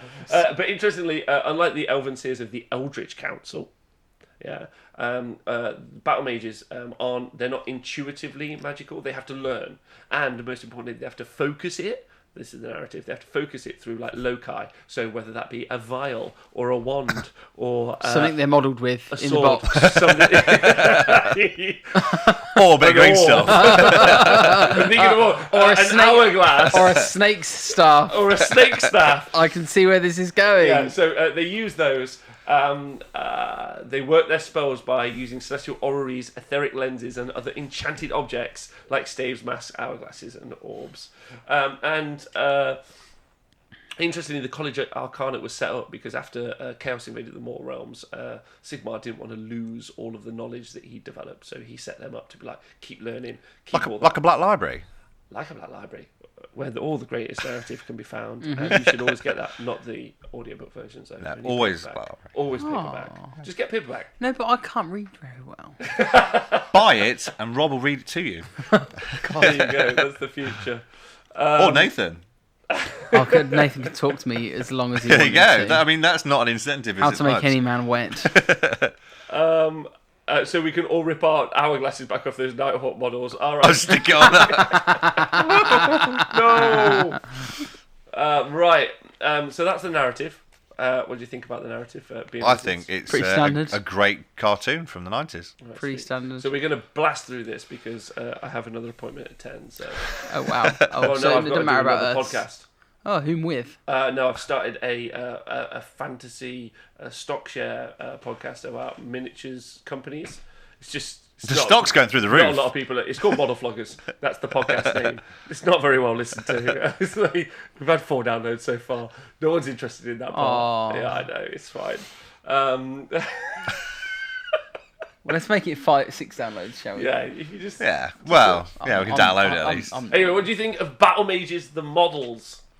Again, they're on the same level of Phoenix Guard in comparison to the new stuff. Pretty old school, I would say. They're quite cool. They've got loads of options in the box. Vintage. Yeah, and they're all in a similar static. But then you can remodel them a little bit because I used to have Empire in the days of 7th and 8th edition, and so you can really mix them up with different staff swords and stuff like that. But they're all like yeah. Enjoy listening to this podcast. I do wonder why, if these are all masters of magic, Hi, why... Rob. I know you like having me on the show. I do love having you on the show. You think these wizards would learn how to make themselves useful, surely? Like, it's going to take me all this time to get mastered, and then I'm going to be really, really old and hunchback. Why has not one of them thought, I'm going to learn how to make myself young, and then learn it, and then look awesome doing it? Well, to be fair, there's also what is really cool about these is actually there's loads of model opportunities. I mean, you've got the old models, but actually there's a bunch of new models that you can really go to town on. You can literally go mental. Even like elf wizards, you know. What's quite cool, the Gene Stealer cult models. Ooh, they're pretty cool. The Mages. Tyranny is really awesome Mages for is conversion really into cool. AOS. Broodlords make great Vargulfs. They do. The modelling opportunities for this is insane, especially with the narrative of the Free Cities. It could be anything. It could be a Dwarden. That'll annoy Nathan. Let's do it. Yeah, but it could be an Uruk. You could just go crazy. Like, it's a battle mage. It's a creature. If it looks like a wizard, realms. it's done. Yeah, exactly. Stick a staff in its hand. Make sure it's on the 25 mil base. Yeah. Please, Exactly. Thank you. And here's Rob's modelling where it'll start on 25, finish on 90, like an upside down pyramid. Do it. Yeah, no worries. Right, Dreadsaurian. So the models, in my opinion, are 10 out of 10 because you can do anything with this, like the models. You mean the actual models, like stock models you can buy? I think the stock models are fine, but I think the fact that in this design space you can create anything as a model. Totally. So I think they're a 10 out of 10, right? But then you could do that with anything. No, you can't. Like the OCR harvester thing, mate, you wait until you see mine. Yeah, it doesn't matter. It's going to look awesome. Ugly. Oh no, it's going to look badass. The OCR Bonereapers, you've seen the harvester model, it's got like a dick face. It's got a face on its dick. I'm not joking. Oh yes, I've seen It's it. all it's all prison body. It's all heavy on top, no legs. Yeah. Don't you worry. Shout out to Kevin Hart. What, the black comedian? That joke. Oh, is that him? That's a joke. Oh, right, okay. Yeah, prison body. Don't do jokes, Rob. Oh, God. Oh, you guys. Right, we're rattling through this. It's happening.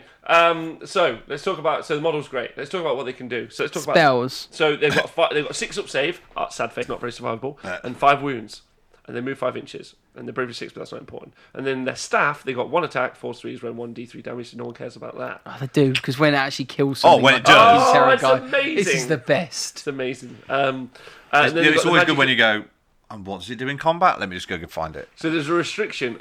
When you decide to take one of these wizards, you have to choose which realm it's from, and that will dictate what spell it can do. And it can only do 1 spell or unbind 1 spell.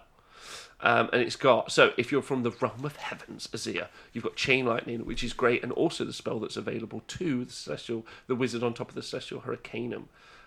Which is great, which is Itchy Nuisance. Fuck you, Nathan. That unit, so pick a unit within 18 inches, cast on 6, D3 mortal wounds, and then for every other unit within 6 inches, 4+, it does another D3 mortal wounds, which is kind of cool, right?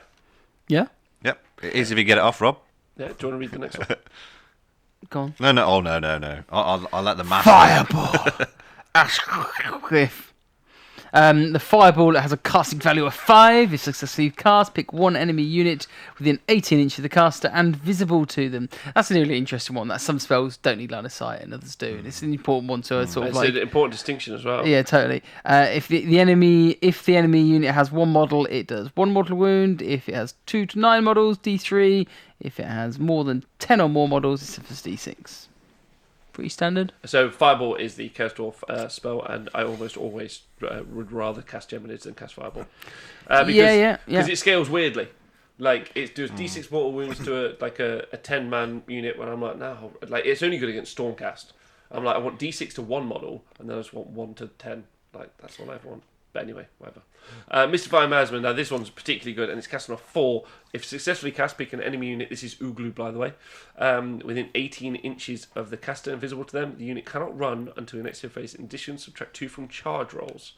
So the issue I've always had with this, you're already within 18 inches. Oh, I love you so much, and that's the problem with mid-range stuff when it's 18 inches. That's in this game. That's too close, arguably too close. Yes, because you're going to want to be behind her. But it does mean even if they move up, they've still got to do even if they're 3 inches away, they have to roll a 5-inch charge. So that does change that a lot. Yeah. I guess if you want your game plan to be about, you might want to put them on a pale wind, potentially. Maybe.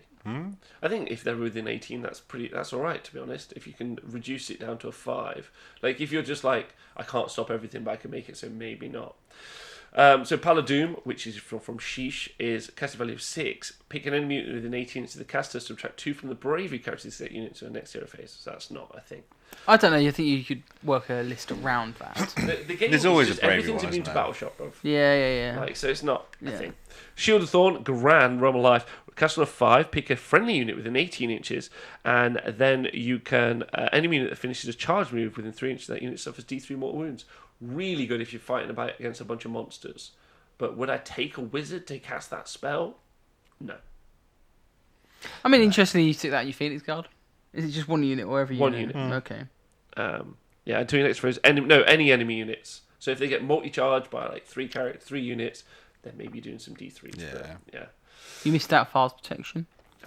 Sorry. Yeah, please. I thought that. Which is the one of the best ones. Yes. Yeah, go for it. Files Protection, casting value of 5. Pick 1 enemy unit, friendly unit. Sorry, this is the difference with Gemini. The Miasma. Yeah. It's a friendly unit within 18, so it's safe and -1 to hit. Yes, which is just that's until your next hero. So you take Files Protection, standard, so -1 to hit on your own unit, and then Geminids, -1 to hit on an enemy unit. You now just got a debuff army straight off the bat, which is just amazing. If you got a Phoenix knocking around, -1 to wound, you're really starting to debuff your opponent's army's ability to do stuff to you. Yeah, totally.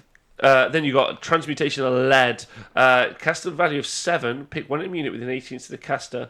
Until your next hero phase, halve the move characters to that unit. But as Mark has pointed out, 18 inches is quite close. But as Stephen AOS in the chat has said, because obviously you're playing with the free cities, you can set a spell portal up anywhere on the board. Obviously. True. So you could potentially be debuffing these guys anywhere. Wizard could be sat at the back doing that. That's interesting. And with these guys costing 90 points and the spell portal costing 70, you're looking at 160 points to do the thing. Not bad at all. So half the move characteristic of the unit you pick round up. In addition, if that unit has a save characteristic of a 2, 3, or 4+, you can reroll hit rolls of 1 for attacks that target the unit until your next hero phase. So pretty good if you're playing shooting, because half their movement, reroll 1 to hit. A lot of the war machines can be made to hit on 3s. Reroll 1 to hit. I think the Cogsmiths let you do that anyway. Yeah, but I don't think you'd take a Cogsmith, but maybe you would. And then you've got Wild Form, which is Gur, a cast value of 5. It successfully cast, pick 1 friendly unit within 12 inches of the caster. It's visible to them. Add 2 to the run and charge rolls of that unit until your next hero phase. So if you really want to get into combat, I mean, with your Phoenix Guard, if you really wanted to go, if you want to go to town with your Phoenix Guard. Yeah. So that's plus 5. Or your Demigryph Knights. Yeah, who you want to pile and attack twice because you want to put them in your opponent's territory and then use that command ability to pile and attack twice. Or Living City and just bring them in 9 inches away, add that and add everything else. Well, so that'll happen in the movement phase. Yeah. Otherwise, great shout. Yeah. Training Post says, I think the new Wild Form Battle Mage will be the most used one. +2 to charge can be abused so much. I like it even more because you can ally him in Stormcast. You can. You can also obviously take Cogs, so that's going to make you +4. You can take Gav, and then you can... I just like the idea of Fast Protection. -1 to it. I just think it's... Thank you. That's my immediate. Fast Protection's Fast Protection's great. So then I just thought what I'd do is I'd look through all the other spells that you could quickly cast and then just see some sweet-ass combos because they're quite fun. How many? Is it 130? 90 points. 90 for a points. Battle Mage. Yeah. Not bad. Yeah. Yeah. And I especially like putting fast protection out. I think that was one I'd include. Especially. Can you stack? Well, I think what you would do is if you wanted to, you would take Two? wild form wizard, yeah, and then you would take fast protection, and then what you do is you'd have -1 to hit. Then early doors, you'd wild form. The wizard would cast Geminids. Yeah. So then the opponent's against a -2 setup, and then when you want to charge, he then casts the charge spell. Yeah. I think Isn't Geminids ugly though? it doesn't matter. You can still cast it, Okay. Yeah. and it's empowered. Is Geminids actually empowered? Because not all of them get empowered, do Yeah, it's they? empowered. Yeah. Yeah, it's a you bigger reroll, distance, you reroll isn't the it? mortal wounds. Yeah, you yeah, do it's the not- D3. it's not- It's not particularly great, but it's a something. memorable spell Yeah. anyway. So, okay. So then the spells. If you're in Hammerhall, you can cast Wings of Fire, which we talked about before, +1 to charge. Yeah. And the unit can fly, so you can double that up as we've talked about with that Battle Mage. With Garan, so +3 to charge on a unit that's flying. Could be fun. Yeah. Put that in your Dark Shards mark. All my Axis Lances. Oh yeah, it's for Lances. Cinder Cloud cast on 7. Subtract 1 for attacks that target friendly units wholly within 9 inches of the caster. So that's really good. Stick that guy on top of a Bearwind. Mm-hmm. So -1 to hit, -1 to wound, another -1 to hit more from buffs. fast protection. Now you're really starting to get like a debuff army that's huge. quite strong. Yeah. Yeah. And then you got Twin Tail Comet, cast on 7, pick an enemy unit within 18 as the caster that's visible, take D3 mortal wounds, or they have 10 or more models, take D6 mortal wounds. And that's the thing I think you'll find when you look at the city spells, is there's not a lot of output. No, I couldn't. What there is the ability to debuff. That's how I see the army work. It's like the Legion of the Gas spell lore. Lots Yeah. of debuff. I think so. Yeah, with the odd, take D3, take D6. Yeah. Which I don't mind. Yeah. Yeah, because I don't think there's an army out there that's, other than kind of Zinch, that has a lot of magic output damage. Zinch does. Yeah, other than Zinch. No, Gits do quite nicely. Yeah. They can do some spell damage in a pretty big way. I mean, because it's quite a unique thing, isn't it? Though it is. Yeah, You're right. yeah. It is pretty unique. There's a lot of debuff spells out there. I think this and book. a lot I of think this buffs. book is particularly good because inside the Battle Mage, you've already got a -1. Yeah. Yeah. You've also already got a -1 to wound. Just as a war scroll inside the army, so then you're like, where's -1 to wound anywhere else? No, really? it's, yeah. Like, so then you're like, all right, now I can. And Geminids is another -1 to wound and -1 attacks. You're like, right, I'm really fucking my opponent's ability to do stuff to me now. So the interesting thing is you've got to balance that with the ability to do damage. Yes, and that is the you look at look at some armies out there let's say Daughters of Cain for example that they run forward and just get in your face early doors. Yeah, the blocks might die, but nothing's left, so they've got that damage. Here you've got that you can easily get cornered with too much sort of debuffs, and you can't push your way out. Yeah, so yeah. I think you just bear that in mind. Like you can have so many debuffs, but if you're not doing the damage, and you're not, It's just opponents gonna sit there. Opponents aren't dying. So it's just to I agree with you. Yeah, Just you're think gonna about not unless you're overkill. taking playing Taken Hold. And it's also phenomenal. against some Other of the than big that, threats in the game, you have to really debuff for it to make a difference. yeah. And then trading posters, I play 10 Evocators in Tempest Eye with the Vexilla, Aether Guard Captain, Thermal Rider, then running forward like 19 inches. Use his pendant to port buffed Evocators wild form phase, and then have fun. So there you go. A bunch of combos, especially... Do you know, so much was said in there, and it was like an emotional journey that I wasn't able to comprehend. The most important thing is you can also ally in Stormcast. Yes, right? correct. So there's a bunch of combinations, which, as Simon was saying in the show before, or this show if you're watching live, you can do. But the point I was trying to get at is if we go through the Battle Mages, and if we go through these spells, is there isn't tons of damage. Bit of D3 here, bit of D3 there. Yeah. But there isn't the Zinch level of damage. No. So you look at the strengths again, like, okay, it can't do this crazy well, so what can it do really well? And so far, you chose Fast Protection. I think that's a good shout, personally. And then, obviously, Beast Wizard with the charging. But I think once you charge once, I don't know. I'm not sold by the charging. Same. So then you've got Anvil Guard, so their spell lore. You've got Sap Strength, pick an enemy within 18 inches. They get -1 to hit until the start of your next hero phase. Another -1 to hit. Shadow Daggers, cast on a 7, a unit within 9 inches, D6 mortal wounds. but it's 9 inches. But you can do a spell portal and do it in infinite Yeah, range. So, and then you got a vitriolic spray, which is a cast value of 8. Pick an invisible unit within 6 inches. Start in the next hero phase. They have a save characteristic of dash.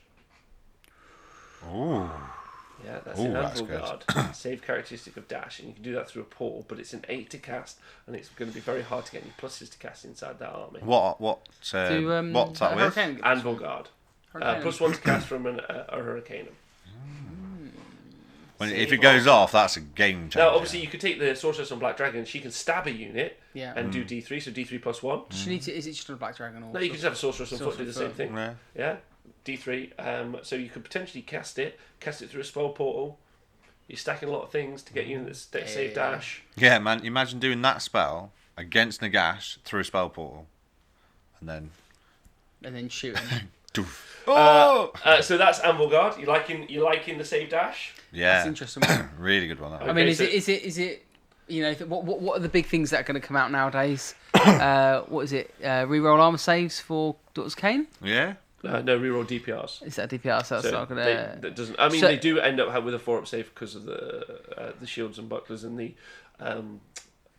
thing anyway. So it removes a layer of save. It removes a layer of save, which I think is great. Also, things like if we're looking at Urks and Orcs making a bit of a comeback, they've all got a 4+ save.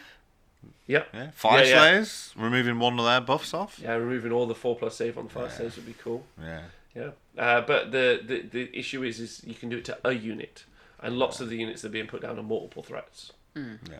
But hey, it's still one out there. it's an interesting one. I'm more thinking about you got like these psychological. I'm just more thinking like, what is it, crossbowmen? Yeah. 4s and 4s, it gets a little bit better over time, like a bit of different. Just a lot of no rend shots. Again in the mid range though. No, crossbows are 30, or is it handguns? Mr. Moneybag says, "Hey, I know it's a bit off topic. Would you be willing to give any advice for how to build a competitive Greywater Fastness army list? I'd love to see how it incorporate." Well, I'm working on it. Yeah, or basically, the Celestial Hurricane plus Battle Mage keep great content. Thanks, Mr. Moneybags. I will try at some point. Sorry, if you made even Charles Black, could you make Nighthaunt units they're save dash? You can. That's a great question. I'm not sure because they can't affect their save in any way. Yeah, but if you could, wow. Yeah, I'm not sure. Yeah. So let's just move on. We've got Tempest Eye. We've got Aura of Glory. The cast on 7. Add one to the attacks characteristic. Aura of Glory. Yeah, add one to the attacks characteristic of weapons for friendly Tempest Eye units that are wholly within 12 inches of the caster. Stick at we talked about this already for the Phoenix Guard, but yeah, putting them on Endred Riggers with the saws with an 8th the chemist. Wow. So you got +3 attacks on their saws, or +2 attacks on their saws going in. Is that during the hero phase or in the combat phase of the caster? Melee weapons. Yeah. I mean, when does it stack? It's like some spells. Oh no, I think it's when you cast it. Okay, yeah. Then you got Strike of Eagles, cast on 7, pick an unit within 30 inches, roll 6 dice for every 4+, take a mortal wound, which is kind of cool. Yeah. Yeah, okay, you're not interested in that, Mark. Yeah, it's alright. Well, it's good sniping outside. Do you know what they should do? They should read rules out to you when they design them and then see what your reaction is. And if it gets the, then they let it pass. Yeah, stick it in, yeah. As you go. Celestial Visions, cast on 7, get a command point. Whatever. Can't use them for applying attack twice. So when you've got you've got those extra like hero abilities where you're like the consort or you're the general who's got less than 6 wounds and you can get a command point or a 4-up anyway. So then you've got Halahart. You've got a bunch here. Cast on a 6, Roman Wildfire. Pick an enemy unit within 18 inches. It suffers D3 mortal wounds. Roll D6 for each enemy unit within 6 inches. It takes D3 mortal wounds. So you can do Roman Wildfire and you can do the Hurricane spell, which is all the spell from in there. And you can potentially try to like implode an army. You can do it through a spell portal as well. The big issues it's 18 inches. So they're either just outside or they're in your face. It sounds like if you're going down the heavy magic, you need spell portal. Yeah. It seems like. But then it's the one spell. Like, how much can you do that? So 70 points. Can you only send one spell through it?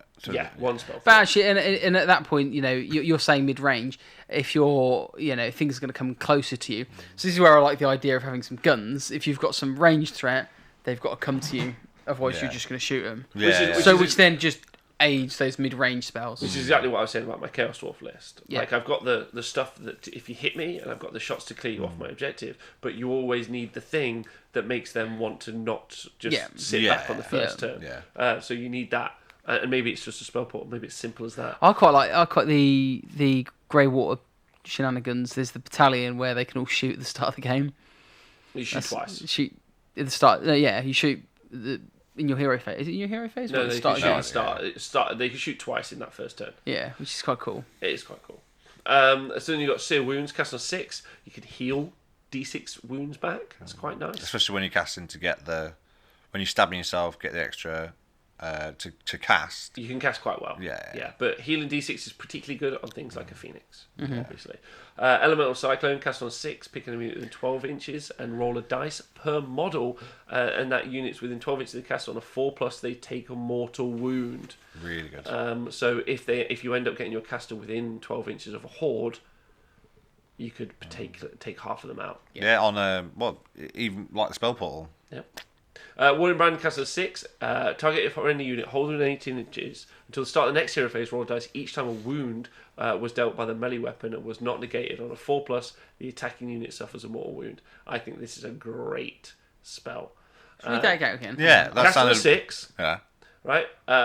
Target a friendly unit wholly within 18 inches and visible until the start of the next hero phase, so even in your opponent's turn. Roll a dice each time a wound has been dealt by a melee weapon and was not negated. On a 4+, the attacking unit suffers a mortal wound. It's like a Jabber Slime. That's pretty cool. It's very cool. You take a big cheap unit of 40, let's say flagellants, you buff them up with the Warding Brand, and then you kill them with your Gorky on Terrorgeist, and he'll do 20 wounds, do 20 mortal wounds back. Got a range on the 18 inches. No, No, it doesn't have a range on it on the Warding That's Brand. interesting. Quite like that one. That one's pretty cool, right? That is good. That's cool. The issue is you have to make an economical trade. You have to make sure that your 280 points is being murdered by something that's... I mean, it will kill Plague Monks pretty well as well, which is fine. Yeah. You kill me, I'll kill you. Done. So that's, if I've got a unit of 40 Flagellants, dudes, 40 or whatever's cheapest, it's 20 more wounds. I've had a question from JJ. Are Battle Mages better in Hallowheart or Iron Hands? I actually think that they're good in both. I think they're pretty good. They're going to be good in all of them. I don't necessarily think they're great in all. We'll try and speed this up. Sorry. You've got the spell that lets you change the magical defense to a 4+. You've got Ignite Weapons, which you can add one to wound rolls. So that's Hallowheart. So I think the interesting one there is the Warding Brand, personally. Yeah. Doing mortal wounds back. Living City, you can heal D6 wounds with Life Surge, which is cast on 6. You can do a cool thing, Cage of Thorns, pick an enemy unit within 18 inches, and that is visible. Halve the move characteristics of that unit until the next hero phase, and if the first time it tries to move, D6 mortal wounds. It's kind of cool, but again, 18 inches. Going to say the word spell portal after it? No, I'm not, because Bellwind Vortex. No. Bellwind Vortex. No, because I actually think spell portal is false economy. Nice, good words. Iron Oak Skin, cast on 6, pick a unit holding within 18 inches. The caster invisible to them. Subtract 1 from wound rolls that target that unit until the start of the next hero phase. That's the Living City. So you could do Fire Protection, Phoenix, Geminids. You can have a unit that's -2 to hit, -2 to wound. Yeah, that's pretty cool. That's in Living City. Then you've got Greywater Fastness, and you could do that on something that's scary like Dracoths. As an example, because they can shoot then charge. Yeah. But then that's later on. And then you've got Greywater Fastness. Mark, get ready. I'm waiting. Ash Cloud, Descending Ash Cloud. Pick a cast of 6. Pick an enemy within 18 inches. Subtract 1 from hit rolls, maybe that unit, until the start of the next hero phase. I think we've heard this spell before, right? Do we have it? That's one. I feel like we've covered this ground already. A Ronin Blast. Pick a cast of 6. Pick a terrain feature holding within 18 inches, invisible to the caster. Roll a die for every model within 1 inch. Model within 1 inch of the feature. On a 5+, take a mortal wound. See, Legion have got that spell, and I always think I should take that one day. Yeah. It's never the one that's picked. Silver Death are all over the place. It'd be good to deal with. Yeah. Choking Fumes, cast of 6, picking them within 15 inches, and that is visible to them. 15 inches. Roll a die for every model that's within 15 inches. On a 5+, it suffers a mortal wound. So you could obviously go on a Bellwind as well, so you could have 21 inches. Yeah. No. Not feeling... It's one of those ones where actually I think you either try and do the long range thing, which I don't think works. So you just have to play the mid game, the mid game game. Yeah, I think you do. Like, well, yes. That's what you've got. So you need something for your opponent to come to you, but then you need something to defend. Like the Phoenix Guard. Well enough. That's what I was trying to get at, basically, so far. And then you've got the Phoenicium. Cast on a 6, picking only within 18 inches, and visible until the start of your next hero phase. Halve their movement. So again, another spell, but that's in Phoenicium. Phoenix Cries, cast on 5, start the next hero phase. Subtract 1 from the bravery characteristic of any units within 18 inches. Because they're looking at people. Golden Mist, cast on 6, heal D3 wounds to each friendly Phoenicium unit within 12 inches and visible. Cast on 6. Within 12 inches, so D3 wounds or D3 models? D3 wounds to each friendly unit. So you could have multiple monsters, or more. Like you could have a couple of. You could go MSU Demigryphs, you could go MSU Phoenixes, MSU Steam Tanks, and then Stormcasts. or you could do MSU Chariots, and then Gyrocopters. heal in D3, Gyrocopters, MSU Gyrocopters, and heal D3. They've only got 4 anyway, but heal D3 wounds back to them. So you could do some cool stuff there. It's good for all the heroes as well. It is, especially things like chip damage, Scuttle Tide that's just been winding you up, or something that's like winding you down. Not too bad, it really is a spell. And so, out of all those, what combos Twitch chat and you two stuck out to you? Definitely the armor one. I like the last one, to be fair. Heal D3. Yeah. Okay. Yeah, because you think. I think if you're doing Elysium, you're going full on Phoenix. All the saves, and I don't think you'll be taking that much damage anyway. I might be wrong. I'm just thinking the spell I think is really good. I think it's really hard to give first impressions because there are so many combos, and actually you might be right if you've got an army full of Scourge on a Chariots and healing D3 wounds to them all. It would be really cool. Is it game breaking? It could be annoying. I just feel. What we're talking a lot about is a lot of debuffs, a lot of healing, but the damage output in there and looking from Magic at least. Yeah. True. So from Magic at the moment, it seems to be a supporting role. I can remember the Masters last year, looking at the armies which were doing well. I mean, obviously the meta's changed quite significantly, but I still think the meta hasn't changed that much. I don't know, Daughters of Cain is still probably there. But basically, it was like if you've got an army which just kicks so much damage out, you're winning. So, as much as debuffs are exciting, it's not killing anything, and if you're not killing anything, you're not winning. Yeah. So I think you need to couple the debuffs with some damage output that can kill stuff. Yeah. The Tracker line's really good. But hold on. Yeah, I think you're right. Like units that can one shot something really where you need to be at. Or it's like the 9 Enlightened, the example of a unit which you can just go through anything. And can normally survive the counter punch quite well often. Yes. Yeah. Or enough to not die, and then you're in a winner all day long. All right. So overall, what do you think of the Battle Mage? Do you think we're going to see a bunch on the tabletop? Yeah. For 90 points. Yeah. I think anything with -1 to hit for 90 points is and there's such a variety of spells as well. Yeah. Apologies for not using the law names correctly. 9 points. I didn't think this was what this show was all about. No. I want the spell. What's the spell? -1 to hit. Great. And reroll ones to save. It can always do that. I think 90 points. I think the -1 to hit's the key element. I think you've touched on it, especially as there are so many other armies that've got the other -1 to hit. Yeah. So then you're like, cool. Because Geminids are still bloody. I mean, I added Geminids to my corn list. And how good was it? Oh, amazing. Game winning. Yeah, right. So you got Geminids, you got -1 to hit from the Battle Mage, you got -1 to hit. But it's like the -1 to hit, like a unit close range, whereas Geminids you've got the range to do, and then you go everything like that. Yeah. So it's pretty safe. I think so, and I think the triple, because you're talking about triple -1 to hit there. So on Files Protection, it's normally inside of like most of the cities have got a -1 to hit. Yeah. Then you got Geminids, and now you're like your opponent's like, oh, actually, like this I'm not going to hit out. This is and then you back that up with -1 to wound. I think you got an interesting army there. Yeah. Like as a start, and at that point, you're skulking on a dragon going to do. Yeah, well, that's where you start the thought process off. Then later on, you go for the doing all. Nathan will be like, "This is a terrible way to decide on something." Should be, how do I do more damage? More damage is the damage. Yeah. And then something spell portal. Agreed. Battle Mage, the review. Battle Mage, something spell portal.